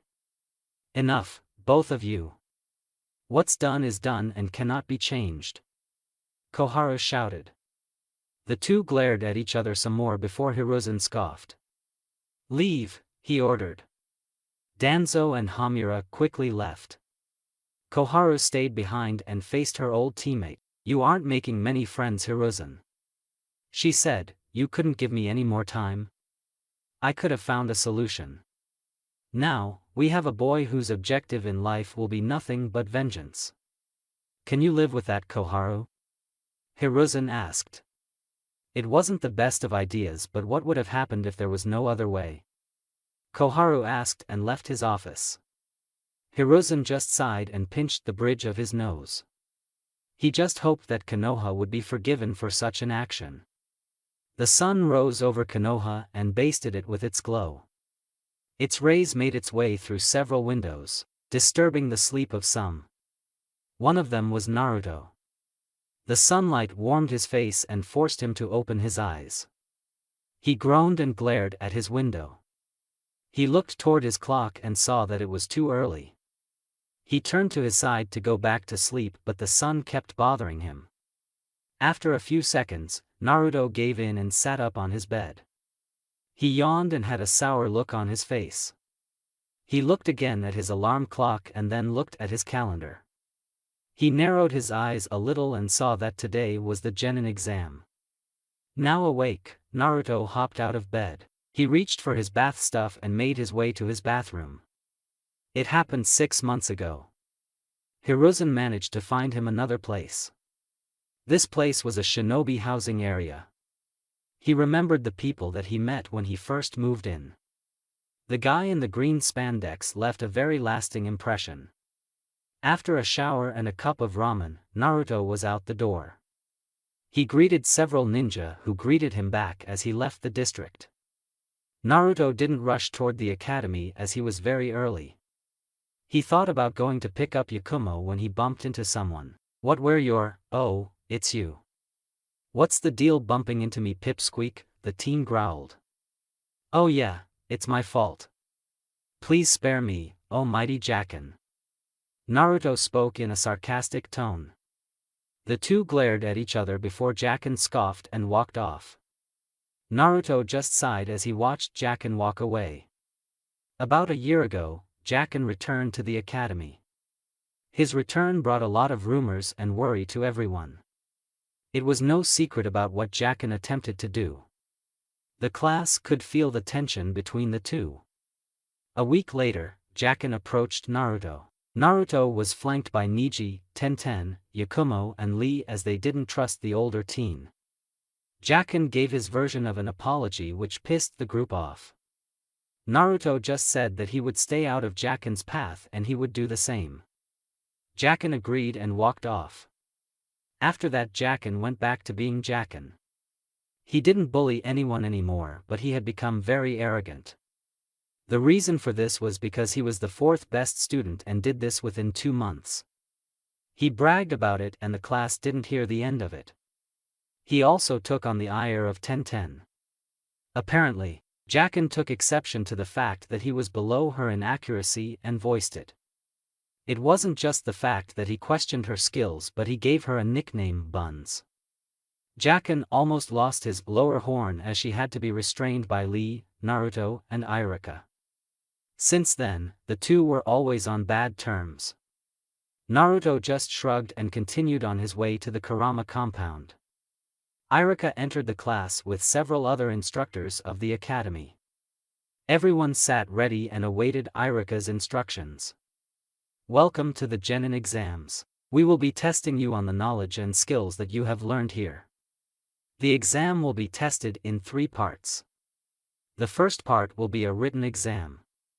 The second part will be a physical exam consisting of 3 parts. The final part of the exam will be a test of the 3 basic jutsu. Do you all understand? Irika asked. Hi sensei, they all said. All right then, let's begin the exam. Irika said. Naruto stood in front of Irika and the academy. He was prepared for anything they might try. Okay Naruto, we'll begin with the Kawarimi no Jutsu. Irika said. Already did sensei. Naruto said as he was next to Irika. Irika was impressed that he could do that with a person as were the others. Okay, next I need you to hang out with a person of your choice. Irika said.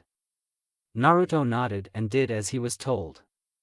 The person he chose was the head of the Hyuga clan, Hayashi. 2 instructors looked him over for flaws and were very impressed. He even had the expression of the Hyuga head. That was very good. Now, I know that you have mastered the Kage Bunshin, so we want you to demonstrate another jutsu. Irika said. I understand. Naruto said. Naruto took a deep breath. He did the tiger seal and pushed out his chakra. The examiners were amazed when water started to form. After a while, 2 clones appeared on either side of Naruto. Naruto released a breath and stopped using chakra. Are those Mizu Bunshin? Asked one examiner. Yeah, I got a scroll of Bunshin Jutsu for my birthday. The person who gave me the gift thought I should have diversity. Naruto explained. Well then, let's give your forehead protector. You deserve it. Irika said happily. Naruto took his headband and tied it around his head. He gave everyone a toothy grin. Naruto walked out of the academy in good spirits. He was now a ninja of Konoha. He looked around and saw the old man talking with several parents. His mood soured a little. He looked around and saw that everyone who had passed was being greeted by a loved one. Even Jacken had someone waiting to congratulate him. Naruto sighed sadly at that. He never had a family, so he didn't know how it felt to be loved. As he made his way out, he heard the whispers. Most were not happy about his passing and silently voiced their displeasure. Usually, he would ignore the whispers, but this time it was kind of hard. He just needed to get out of here. Naruto, someone shouted. Naruto looked up and saw Tashiko, Konohamaru, and Asuma waving at him. He made his way toward them. "Hey you guys, what's going on?" Naruto asked. "That's strange. I thought you would be happy that you graduated. We came down here to congratulate you," Asuma said. "Why you guys are here for me?" Naruto asked surprised. "Of course we are. What do you think that we're here for?" Tashiko asked. She knelt down and hugged him. "I'm very proud of you, Naruto," she said. As she released him, Konohamaru gave him a bump. "You're the man boss," Konohamaru said. Naruto was very stunned, but he slowly broke into a smile. "Well, I am that great," Naruto boasted. The group laughed with him. Iruka and Hiruzen looked on with smiles. The party at the Kurama compound was in full swing. Yakumo had invited Naruto, Lee, and Tenten to come. They enjoyed them and their new status as genin. As they spoke, Hiruzen Sarutobi appeared. "Hello everyone, may I borrow Naruto for a minute?" Hiruzen asked. They nodded and Hiruzen led Naruto away from the party. The two were alone in the courtyard. "First of all, let me say that I am very proud of you. You have exceeded my every expectation. However, our time as master and student has come to an end." "Sensei," Naruto began. "No Naruto, you will have a new sensei who will be leading you from now on. They will be teaching you now," Hiruzen explained. "I understand sensei," Naruto said sadly. "Now don't be that way. I do have one gift for you. It's a new technique," Hiruzen said. Naruto instantly cheered up. Hiruzen smiled and did the hand seals for the Kuchiyose no Jutsu. Out of the smoke, Monkey Enma appeared. He wasn't alone as another monkey stood with him. He looked like he was very bored. "What am I doing here, Gramps? I was having a nice time having a soak," the monkey said. "I don't know where your father went wrong with you," Enma growled. Hiruzen chuckled and turned to a very confused Naruto. "Naruto, I would like to introduce you to Sora." Hiruzen introduced. "Hey," Sora said lazily. "Hi, what's going on, old man?" Naruto asked. "I will explain it to you, Naruto. Hiruzen came with a request to allow you to sign the monkey summoning scroll. As he knows, that is not possible. The monkey clan is allied only with the Sarutobi clan and will forever be with them. However, we came to a compromise, as it were. My grandson here will be your personal summon. He will give you a personal tattoo and you will only be able to summon him," Enma explained. "Why are you having me do this again?" Sora asked. "Because I said so, now shut up and get to it," Enma said and shoved him toward Naruto. Sora mumbled about something before going toward Naruto. The two stared at each other before Sora bit Naruto in the arm. The blonde howled in pain and threw Sora off. The monkey flipped and landed easily. "What the hell, man?" Naruto shouted. "Man, you're loud. I needed to inject you with some of my saliva. Look at your arm," Sora said. Naruto did just that and saw that a tattoo was appearing. It looked like a monkey's face. "You could have warned me before you did that," Naruto said angrily. "Whatever," Sora turned to his grandfather. "Can I go now?" Enma sighed and waved him off. Sora was gone in a puff of smoke and soon after Enma did too. Hiruzen chuckled at Naruto, who looked at him with a glare. He pulled out a scroll and handed it to him. "Those are the signs from the Kuchiyose no Jutsu. Practice it every day until you can do it in your sleep," Hiruzen ordered. Yeah, Naruto grumbled. He then turned happy and looked at his former sensei. "Thanks sensei, for everything. It was my pleasure, Naruto. Now, let's rejoin the party." The two made their way back inside the compound. Hiruzen and the academy staff were beginning to arrange the teams. From his view, the Hokage did not see anyone interesting. He did not expect a strong coming of this year's class. He perked up when he heard Naruto's name.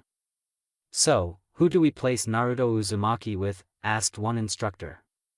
"I would have placed him with Kurama and Rock Lee, but seeing that Lee was this year's dead last, we placed him with Neji and Tenten," said another. "We could still place him with Kurama-san, but who will be the third member?" "If I make a suggestion," Hiruzen said. Everyone turned toward the Hokage. "I would like to place Jacken along with Yakumo and Naruto." But Hokage-sama, is that wise?"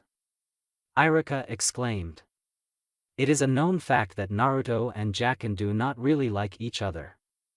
Add the fact that neither Naruto or Yakumo trust him, their chances of success are next to nil. I understand your reservations about the team, but I believe that they can do very well together. Their individual skills complement each other and I have faith that they can work well together," Hiruzen explained. "Still, who could keep such a team in line and bring them together?" asked an instructor. Hiruzen smiled and passed a folder around to the academy instructors. Everyone was shocked by the Hokage's choice. "Hokage-sama, you can't be serious? Not even Uzumaki deserves this," another instructor exclaimed. "I agree. There's no telling what she will do to them. I'm quite sure that they will do fine under her. I think that they will be one of our strongest teams in the near future," Hiruzen said with a smile. Everyone began to wonder if it was time for the man to retire. It would be a week before everyone returned back to the academy. It was time for everyone to be paired off into teams and to meet their Jonin instructors. Irika entered the class and called for orders. Once everyone settled down, Irika faced the class. "I am proud of all of you. You have passed the academy and are ready to start your career as shinobi. I know that you will carry those symbols on your headbands with pride and honor. Now you will be assigned to teams, so listen for your name." "Team 1, Irika called out.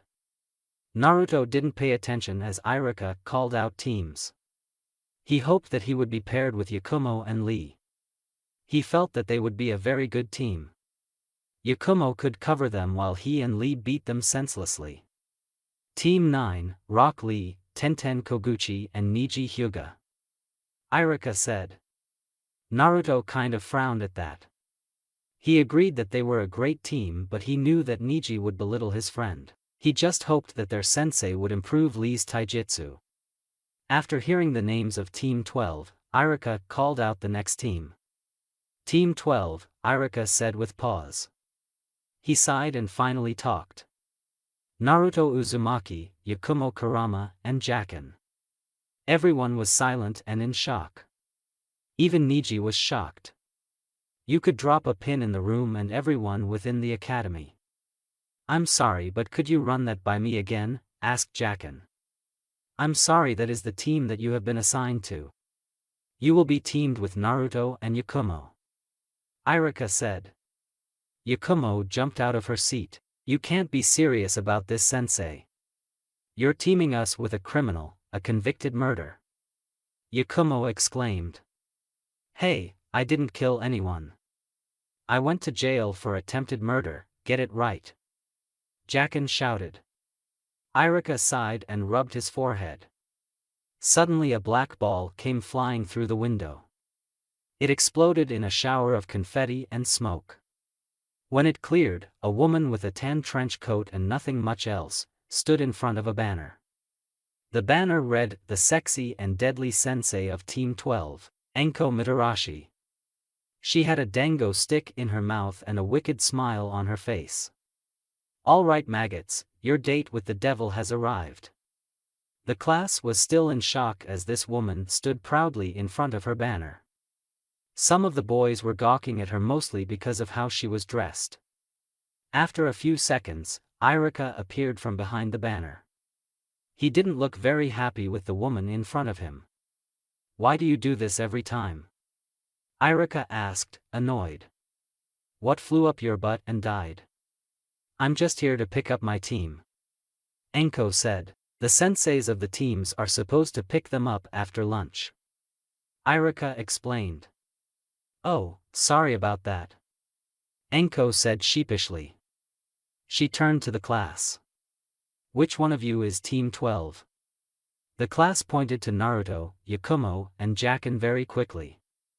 Enko took 3 kunai and threw them at each of them. They flinched a little, but the kunais were never meant to hit them.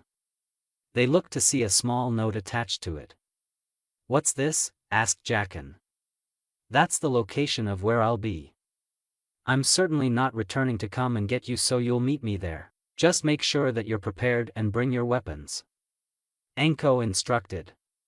Why would we need to do that? Asked Yakumo. Enko smiled, but it was a happy smile. You'll see, ha ha ha. Enko said with a dark chuckle. Enko left through the window. Naruto, Yakumo, and Jacken looked at Irika, who just sighed. It was now noon and Team 12 was making their way to the location on the paper. Yakumo walked with Naruto while Jacken was ahead of them. It was mostly because Yakumo kept herself and Naruto away from him. Jacken didn't bother to look back at them. Naruto looked at the team he was put on and sighed. He was also curious about his old sensei's reason for placing Jacken together with him. While he may have forgiven Jacken on the attempt of his life, he had not forgotten about it. Still, the old man must have had a reason. He would trust his judgment on this. After a while, they finally reached the location. It looked like a training ground, but it was covered by a gate. It had danger signs all over the place. The forest was massive and dark. They all looked around for Enko when they heard the sound of something flying through the air. They each deflected something with kunai and waited. I'll give you little snots an A for your reflexes but an F for your defensive positions. Enko's voice rang out. The team found her sitting out a branch with a dango stick in her mouth. She dropped off the branch and landed in front of them. Each of them was still cautious of her intentions, which pleased her. Don't worry, I'm no longer going to attack. Let's get our introductions over with before we continue. What are you talking about? Yakumo asked. What are you, stupid? Introduce yourselves. What are your likes, dislikes, hobbies, interests, stuff like that? Enko said. Why do you go first? You are the unknown among the group. Naruto said. That is true. The name is Enko Mitarashi, interrogator and assassin. My likes are snakes, blood, dango and a little fun. Enko said suggestively. I dislike a lot of things, too much to say. Interest, I would say, scaring the crap out of people and pissing people off. She said. The team looked at her in confusion and shock. This chick is crazy. Jacken thought. She likes blood. What kind of sick people does the ninja force have? Yakumo thought. She's hiding something. Whatever it is, it has caused her a lot of pain. Naruto thought as he observed her. Enko looked at the team and smirked. Are you thinking bad thoughts about me? They all went rigged. Naughty children should punish you. But since we are on the clock, I'll let it slide. Enko said with amusement. She then pointed to Naruto. My name is Naruto Uzumaki.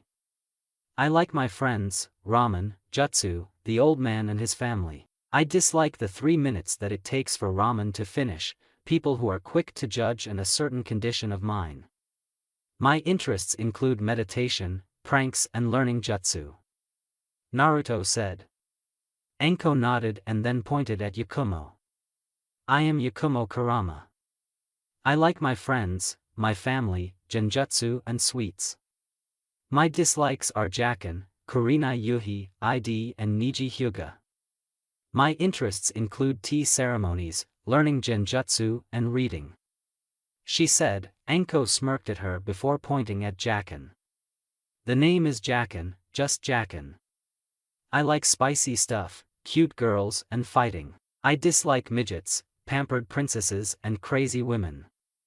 My interests include fighting, training and sleeping. Jackin said plainly. So, I have a bully who is clearly overcompensating for something. Jackin glared at her. A woman with a hit list and sweet tooth, Yakumo glared at her. And a monk who's a mystery, Naruto glared at her. Well, I've worked the worst. Okay then, let's get to the business at hand. It's time for you guys to take the real test. Test? What test? We are already genin. Jackin shouted. Did you really believe that just because you can do a clone, a replacement and a transformation you're automatically genin of Konoha? Give me a break. The true exam is given by me and we're about to start. Anko disappeared from view. All three genin were struck in the temple and were knocked unconscious. Anko reappeared over her three fallen future students. Right now. Yakumo awoke and rubbed her head. She didn't understand why it hurt a little until she remembered what the crazy woman did. Finally, you're up. Yakumo turned to see Jackin. She immediately went for a kunai when she was stopped by Naruto. This isn't Yakumo. Naruto said. Yakumo nodded but still glared at the older teen. He just sighed and looked around the place. Naruto did the same as Yakumo. Where are we? She asked. My guess is that we're in the forest. Naruto said. Figure that out on your own, genius. Jackin mocked. Why don't you shut up, Jackin? At least he's trying to find a way out of this. Bet you're just plotting your next murder. Yakumo spat. You know something, I'm getting sick and tired of your crap. You don't even know the events that led up to what I did. I don't need to be judged by someone who can't even control her own powers. Jackin shouted. Don't speak as if you know me. Yakumo roared. Why don't you follow your own advice? Jackin roared back. Shut up, the both of you. There's something coming. Naruto shouted. That something turned out to be a huge blue-colored snake. It beards its fangs at them and launches itself at them. They all jumped out of the way as the snake crashed into where they were standing.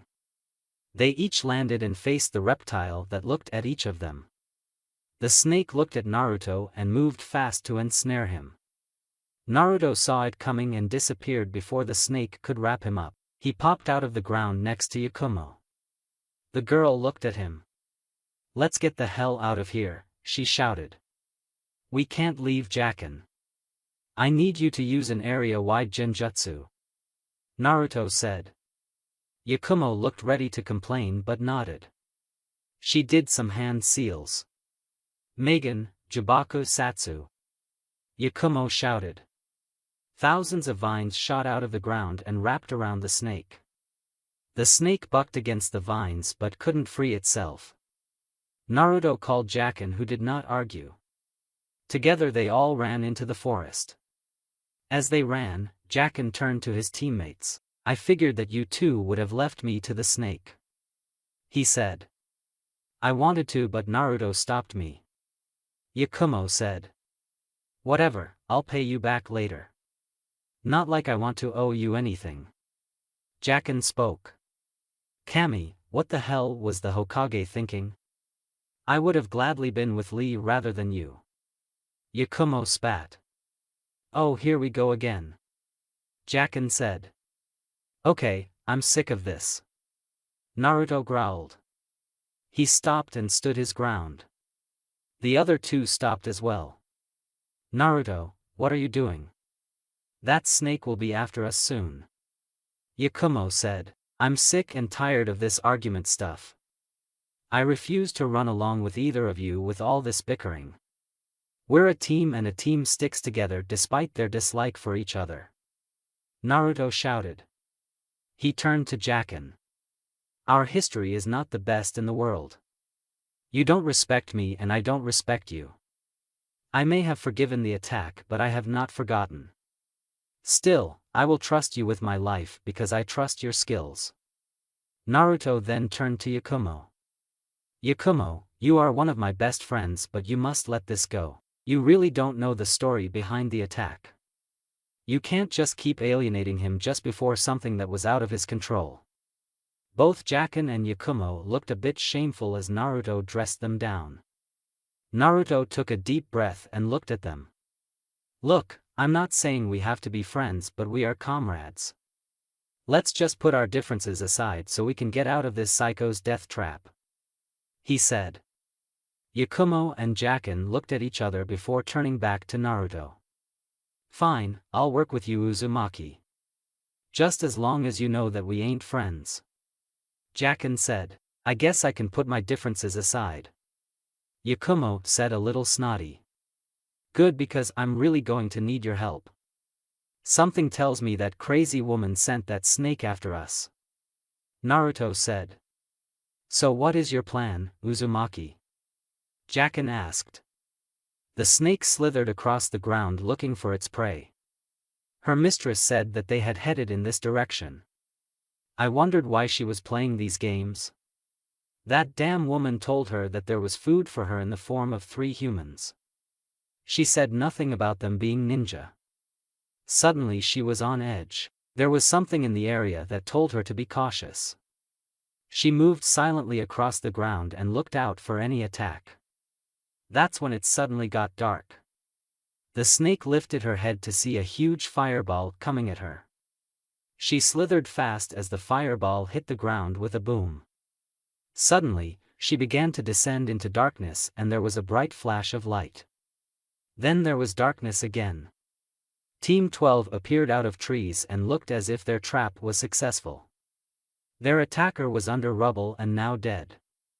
Well, that worked out well, Jacken said. Pretty anticlimactic if you ask me, Yakumo said. Suddenly there was a rumble from inside the pit. The snake shot out of the ground and hissed angrily at the team.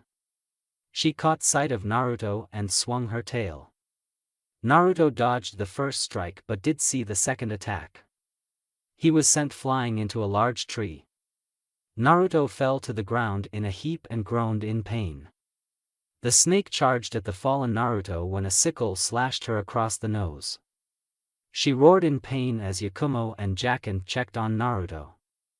The snake hissed at them and readied itself for an attack. Jacken stood in front of the two, surprising Yakumo. Jacken held a custom Kuzurigama and stood in a defensive stance. How is he? He asked, not taking his eyes off the snake. I'll be fine, Naruto grunted out. Yakumo helped him to his feet. He stood next to Jacken. Okay, anybody come up with a plan B? I say we turn this lizard into a wallet and be done with it. Did the Sandaime teach you any fire jutsus? Jacken asked. Nope, I know the Kage Bunshin, Mizu Bunshin, Shinju Zanshu no Jutsu and the academy stuff, Naruto answered. What about you? Jacken asked Yakumo. I only know Genjutsu that my uncle taught me, Yakumo explained. Alright then, you cover us. Pipsqueak, give me a diversion and I'll rip this lizard's eye out, Jacken ordered. The two nodded and prepared themselves. The large snake hissed and lunged at them. That's enough, a voice rang out. The snake stopped its lunge and turned to the sound of the voice. Team 12 did so as well and they saw their sensei. The snake moved toward her, hissing angrily at her. Oh, stop your whining. So they nicked your nose. At least they impressed me. Now go home and rest. The snake hissed once more before leaving in a puff of smoke. With the snake gone, Naruto gave out and grabbed his chest. Yakumo and Jacken caught him before he hit the ground. Enko walked up to them. He looks hurt. Why don't we get out of the forest? Enko asked cheerfully. The walk through the forest was a quiet but tense journey. Enko ignored the glares of Yakumo, Naruto, and Jacken. Naruto was able to walk under his own power after a few minutes, which brought questions to his teammate's head. Enko could feel the intent of the three and it just made her smile more. Well, I got to say that you three surprised me. Considering your history, I thought that you would fail. You almost did, and if it wasn't for the blind, would have just allowed my pet to eat you. Anko said without facing them. So, it was you. Naruto growled. Don't be like that. I did say that you three surprised me. Now, we can get to the true life of a ninja. Anko said. What the hell are you talking about? Jacken spat. You passed my test, but just barely. Anko mocked. You psycho, you call what you did to us a test? You could have killed us. Yakumo shouted. If I wanted you dead, you'd be dead. Besides, I wanted to know if it was possible to put your history behind you and work as a team. This was a test of teamwork? Naruto asked. Anko stopped and faced her team.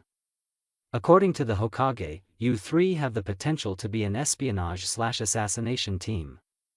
Each of you has the skills for it.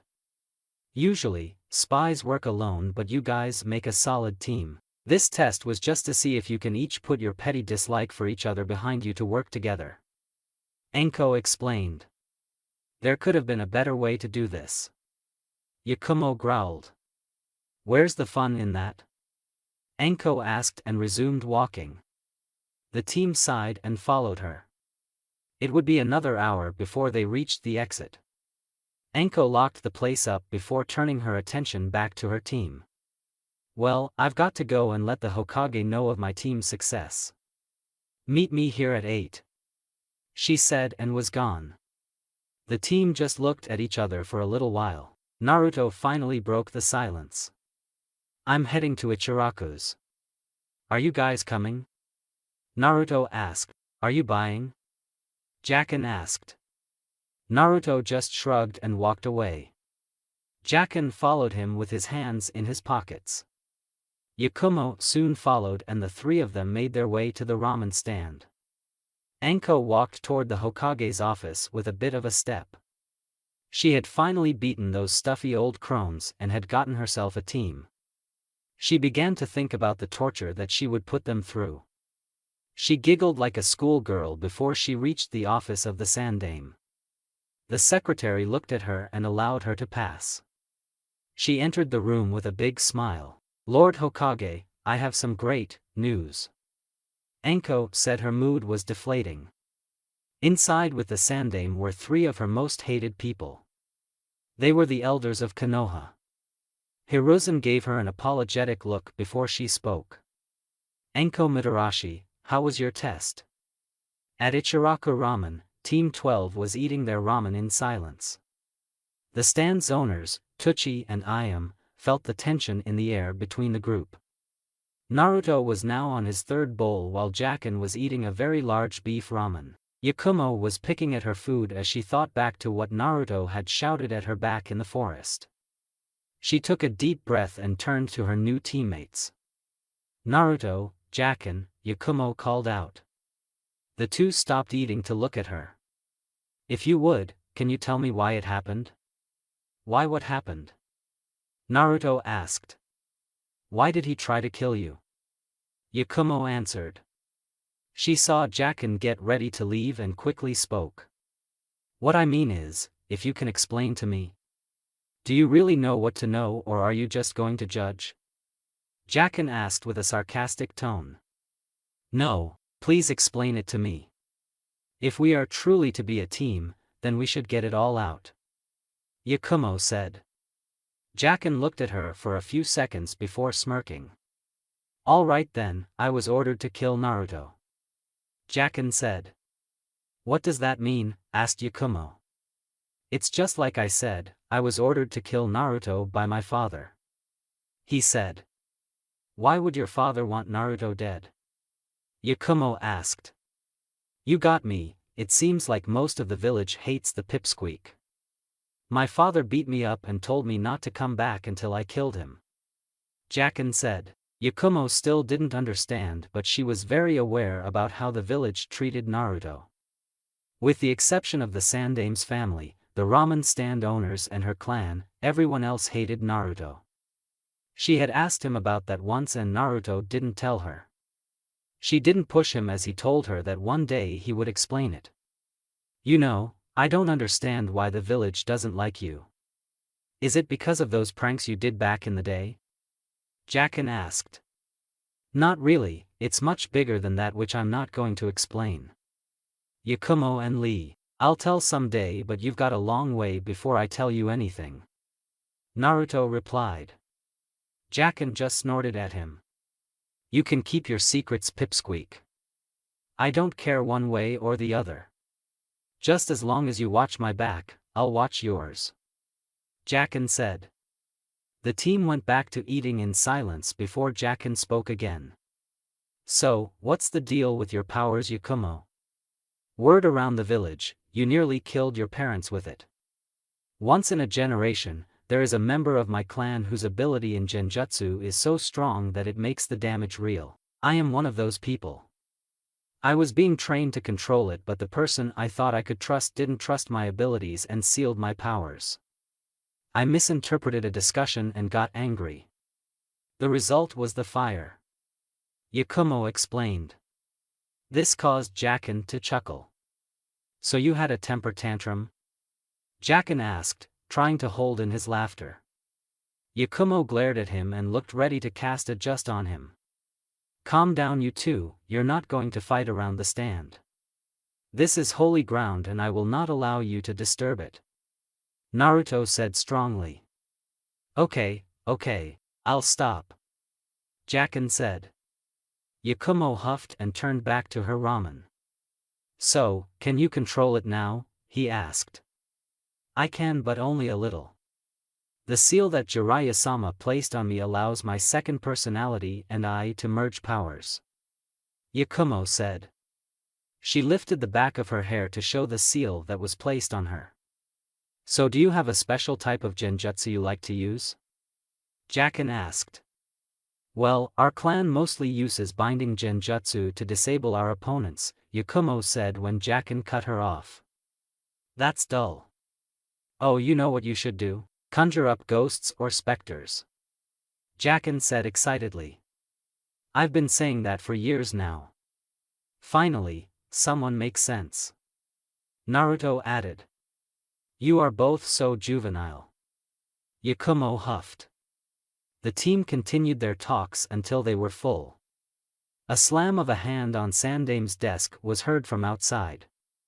Inside, Hamura was glaring at Anko. Koharu also looked very angry while Hiruzen and Danzo looked calm. Anko just dug into her ear like it was no big deal. What the hell were you thinking, Mitarashi? Not only did you take 3 fresh genin into the forest of death, but one of them was a clan heiress. Hamura shouted. I didn't know that I had to coddle an heiress. I thought I was training ninja. Anko said without a care. That will be enough of your attitude. What you did was reckless and stupid. Koharu added. They survived, didn't they? I thought you would be happy to know that they passed. Anko countered. By your report, they barely passed your exam. Danzo spoke. Yeah, but they have so much potential. I can work with them easily and it would be fun. Anko said with a smile. Do you see how stupid it was to make her a Jonin sensei? Who knows what she has planned for them? Hamura said. Despite her lack of judgment, she now has a team. I trust Anko will do right by her new team. Hiruzen said. Hamura scoffed and walked out of the room. Danzo and Koharu soon followed, giving Anko dirty looks. Anko sneered at them. Dried up old fossils, Anko muttered. So, can you bring out their potential, Anko? Hiruzen asked. No sweat, I'll make them into the most badass team ever. Anko cheered. Hiruzen only smirked at her antics. The next day, Team Anko met back at the training grounds. Anko looked at her charges and noticed that they were a bit different than before. While they all held a similar expression, it seemed like they had put their pettiness farther behind them. She dared to think that they had become friends. Okay, my little rats, today you are true ninjas. Before we begin, it's time to learn the rules of Anko. Anko spoke.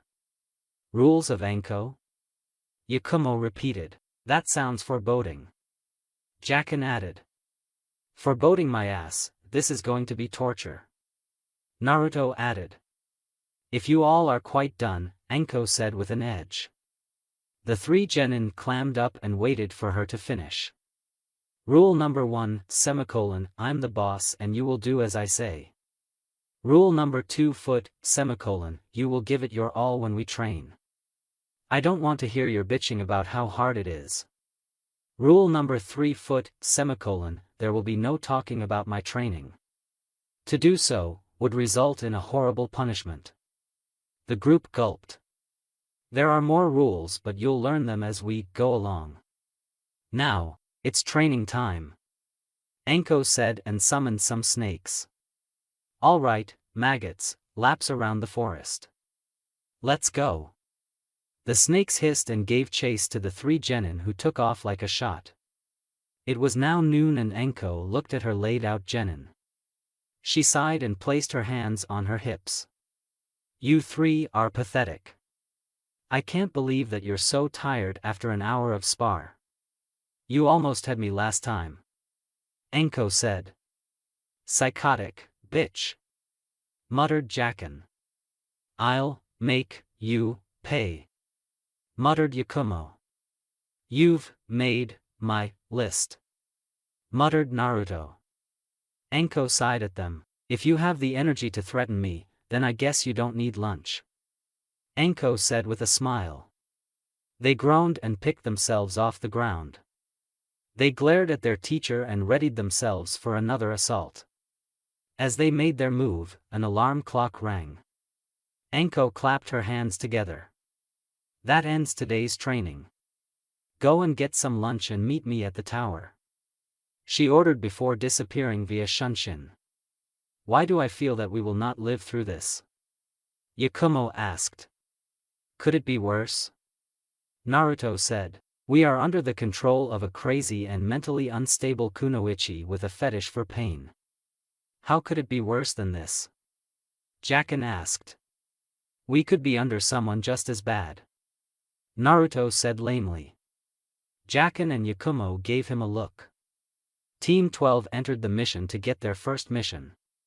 Each was very anxious to dive into the world of their profession. They all noticed that Anko was trying to hold in laughter for some reason.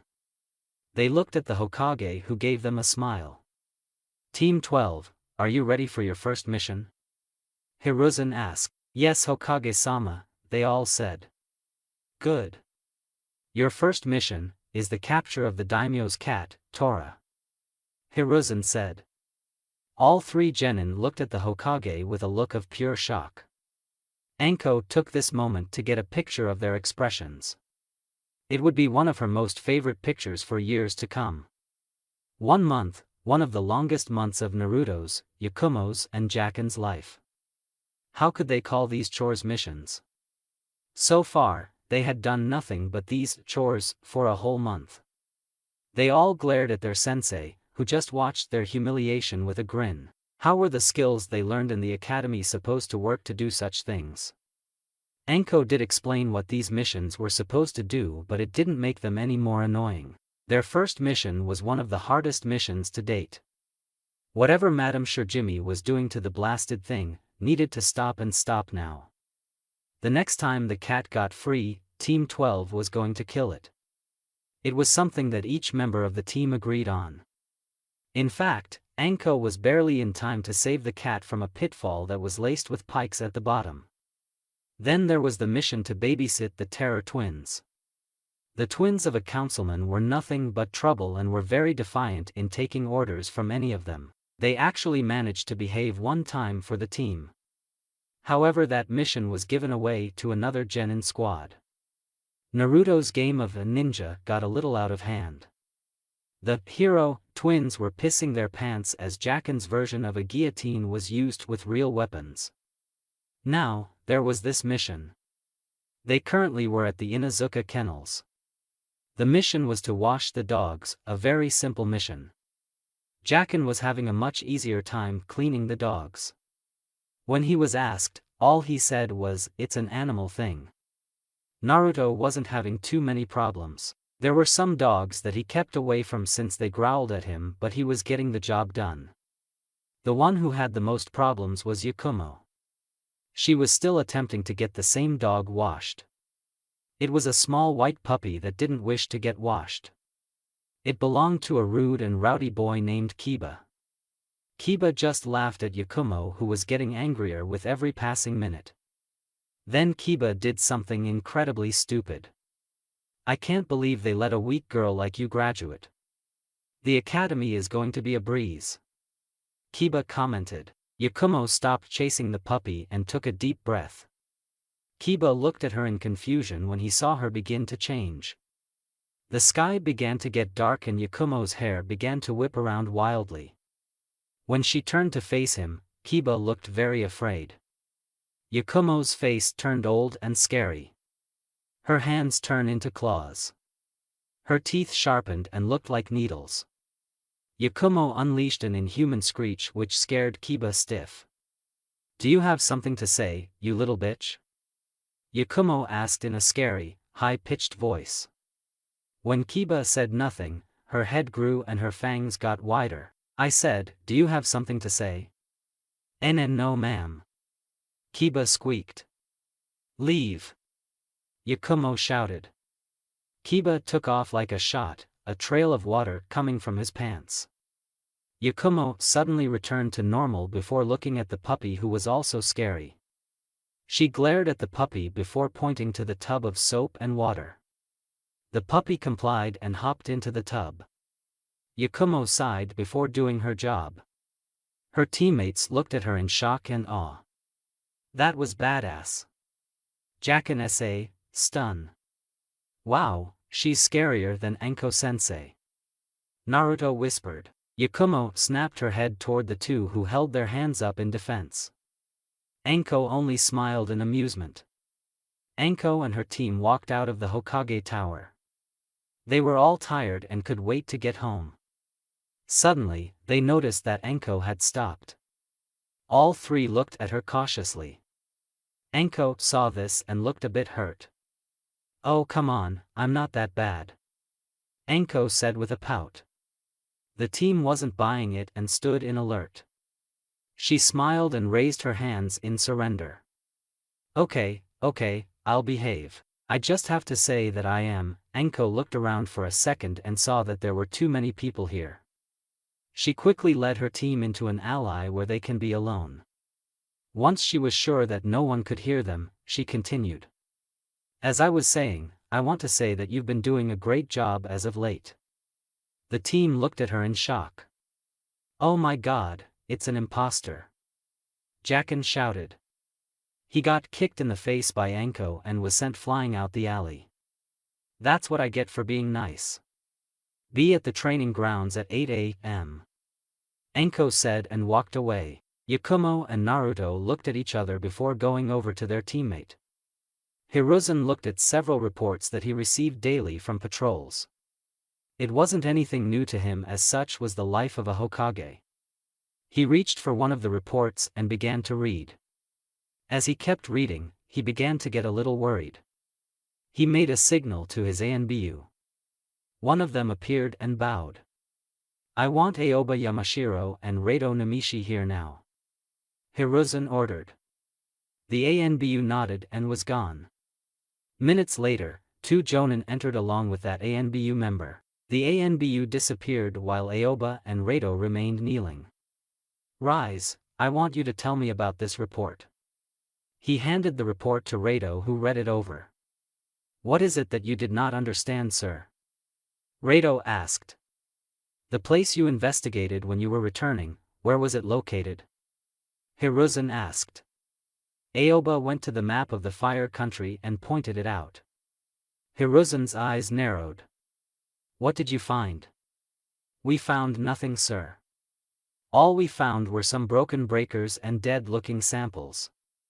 We found nothing out of the ordinary," Aoba answered. Hiruzen sighed at that. "Thank you both, you are dismissed," Hiruzen said. "Hi, they said and left via Shunshin, body flicker. Hiruzen looked at the spot that Aoba showed with concern. He knew that area and that cabin. It was a present to one of his students from back in his youth. It was his favorite student and had asked for a place outside of Konoha to do his research. He happily found him a spot and built a cozy cabin for him. This was before he turned rogue and disappointed him. Hiruzen thought there had to be more at that spot. His wayward student would not just leave things alone for no reason. He needed this investigated. He considered sending an ANBU team, but he decided that this would be better if the person knew his former student's ways. It would be a risky decision considering that he did the same to her, but he had no choice. Taking a scroll, he began to write instructions. Once it was over, he took a stamp and placed it on the scroll. He looked to his left again and the ANBU member appeared. Summon Anko Mitarashi. Near Training Ground 44, Team 12 was doing a new exercise. They had each learned the tree walking exercise to an acceptable level that Anko was currently showing them how to utilize chakra better. She was teaching them how to stick to the tree from many parts of their body, which was why they were currently doing pull-ups using just their fingers to hold them. Anko watched on as her team did the exercise. "That's it, my little brats, feel the burn," Anko said. She then took a bottle of lighter fluid and sprayed onto the bonfire she had under them. The fire went a bit higher, making the team do their exercises faster. "Feel the burn," she said calmly. Suddenly, she felt a presence in the air. She turned just as the ANBU member appeared. "Anko Mitarashi, you are too," he began but saw the scene before him. Sighing, he did a few hand seals. "Suetun, Heihachi." He held out his palm and a jet of water shot out, putting out the fire. "Hey!" Anko exclaimed. "The Hokage wants you to report to him now," the ANBU said and disappeared. Anko had a slight frown on her face. She turned back to her genin. "Okay, I'm going to see what the Hokage wants. Continue your exercises while I'm gone," Anko said before she vanished. The team sighed in relief when Anko returned again. "I completely forgot, Kuchios no Jutsu. Summoning technique, the dust cleared to reveal the snake from their final exam. My here is going to keep you company." She turned to her summon. "If they slack off, you can eat them," she told the snake before leaving again. The snake looked at them and seemed to smile. They all had one thing to say. "You crazy bitch!" they all shouted. Anko arrived in the Hokage's office and bowed to him. "I've arrived as ordered, sir. What is it that you wish for me?" Anko asked. "Read this report, Anko," Hiruzen said and handed her the report. Anko took it and kept on reading. When she reached the part that he noticed, he saw the change in her. "Do you remember this place?" "Yes, it was one of many hidden labs he had. It was the first one he took me to," Anko said. "Then there is a secret lab at that location," Hiruzen muttered with a sigh. "Sir, allow me and a team to go and deal with this place. We will burn it to the ground immediately," Anko said. "It has already been arranged," Hiruzen said. "But sir, that bastard deserves to pay," Anko shouted. "That's enough. It has already been arranged. The reason I called you in is to confirm my suspicions," Hiruzen said. Anko looked ready to explode but quickly composed herself. "It is your will, Hokage-sama. If you will excuse me," Anko said. Hiruzen nodded as Anko walked toward the door. "Mitarashi," Hiruzen called out. Anko turned just to see a scroll coming to her. She caught it and noticed that it was marked with AC. She looked back at him. "I want you to find any information and then destroy the lab." "Hokage-sama." "Thank you, Hokage-sama," Anko said. "Anko," Hiruzen said, catching her attention again. "Remember, you are responsible for their lives. Do not go off on your own to settle a score. Anko nodded, bowed and left. Hiruzen sighed and rubbed his forehead. He hoped that this was a good idea. Still, he had faith in Anko that she would protect her team from any danger, including her past. The next day saw Team 12 at the gates. They were ordered by Anko to pack for about 3 to 5 days. They stood and awaited their sensei. They didn't have to wait long as Anko appeared before them. She had a serious look on her face that didn't really match her personality. She explained to them the mission and they began to move out. She moved very fast and the team had a hard time keeping up with her. She looked back at them. What the hell are you doing? Hurry the hell up. Anko shouted. Why don't you slow the hell down? This place is only a few hours away. Jacken mumbled. He suddenly found himself ensnared by snakes. With a jerk, Anko flung him into a tree. He groaned as Anko appeared in front of him. She took him by the throat and held him in place. You got something to say, you say it out loud. When I say to move your ass, you move your ass. Anko shouted. Anko-sensei, stop it. Yakumo called out.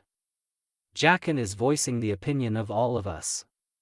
You're pushing us too hard to get to a place that is only hours away. You're acting weird. Naruto added. Anko turned to glare at her students before letting him go. She took off without them and continued on. Yakumo checked on Jacken as Naruto looked at his sensei's retreating form. What the fuck is her problem? She's been like this since we left the village. Jacken cursed. I know what you mean. She's acting much too differently than we're used to. Yakumo added.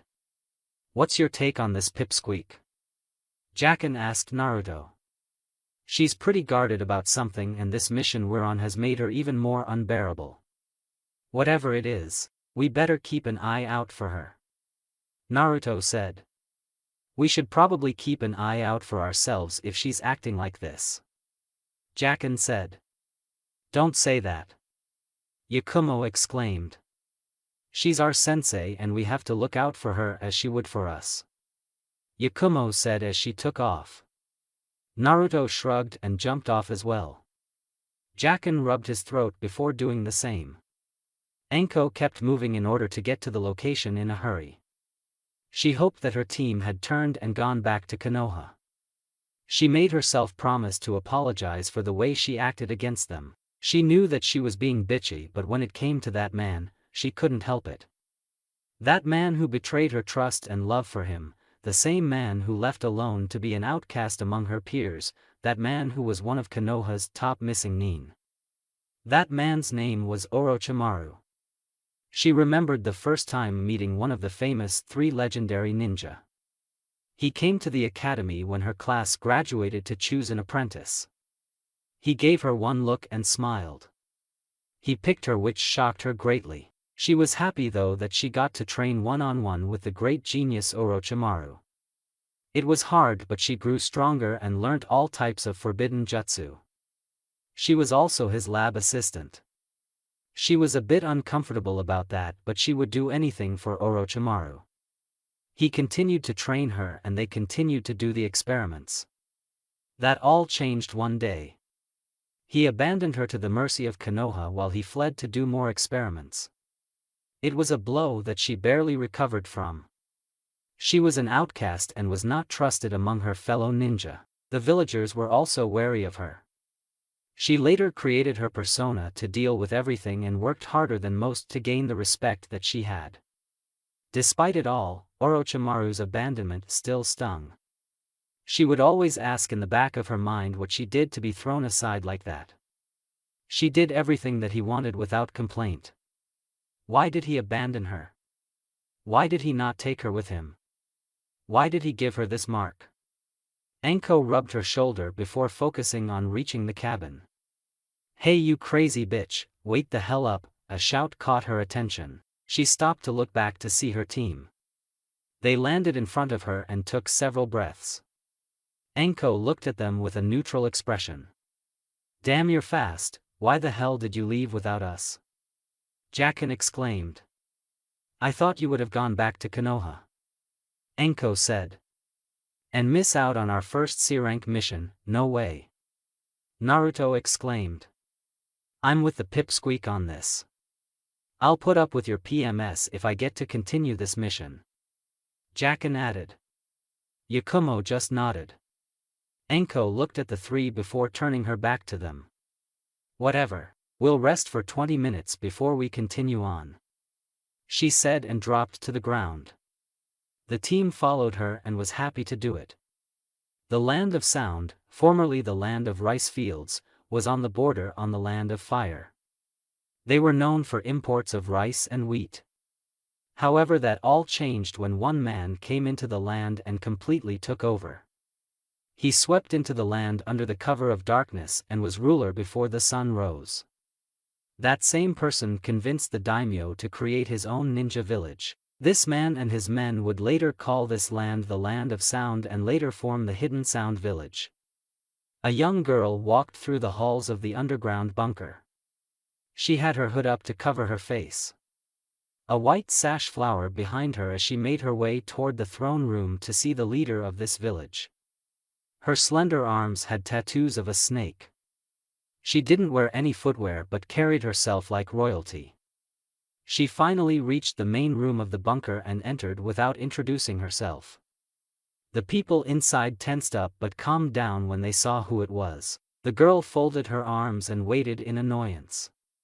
Why have you summoned me here, Orochimaru? She asked, irritated.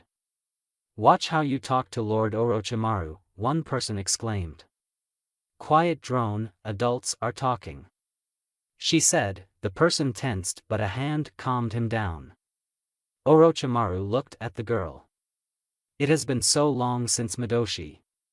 At least allow me to see that beautiful face of yours, Orochimaru said. Midoshi did nothing at first but complied and removed her hood. Her green eyes bore into Orochimaru's, who only smiled at her. My word, you have gotten more beautiful. You are 12 now, correct? I grow tired of you. Why was I summoned here? Midoshi asked with an edge.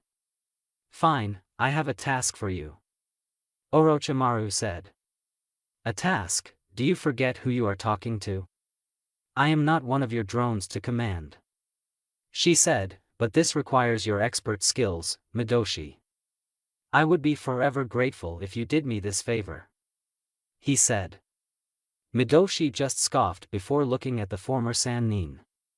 Orochimaru got off his throne and walked up to her.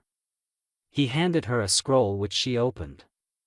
She read over what was on the scroll. I do this and I never get to see your face again, Midoshi said. You wounded me, child.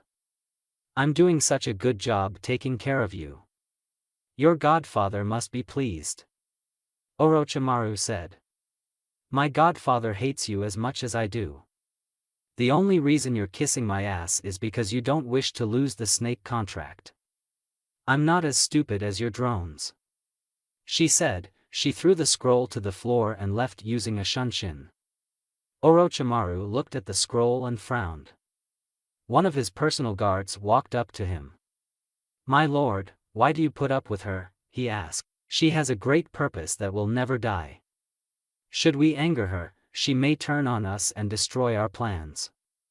For now, I will allow her to be disrespectful, Orochimaru explained. The ninja bowed at his master and dropped the subject.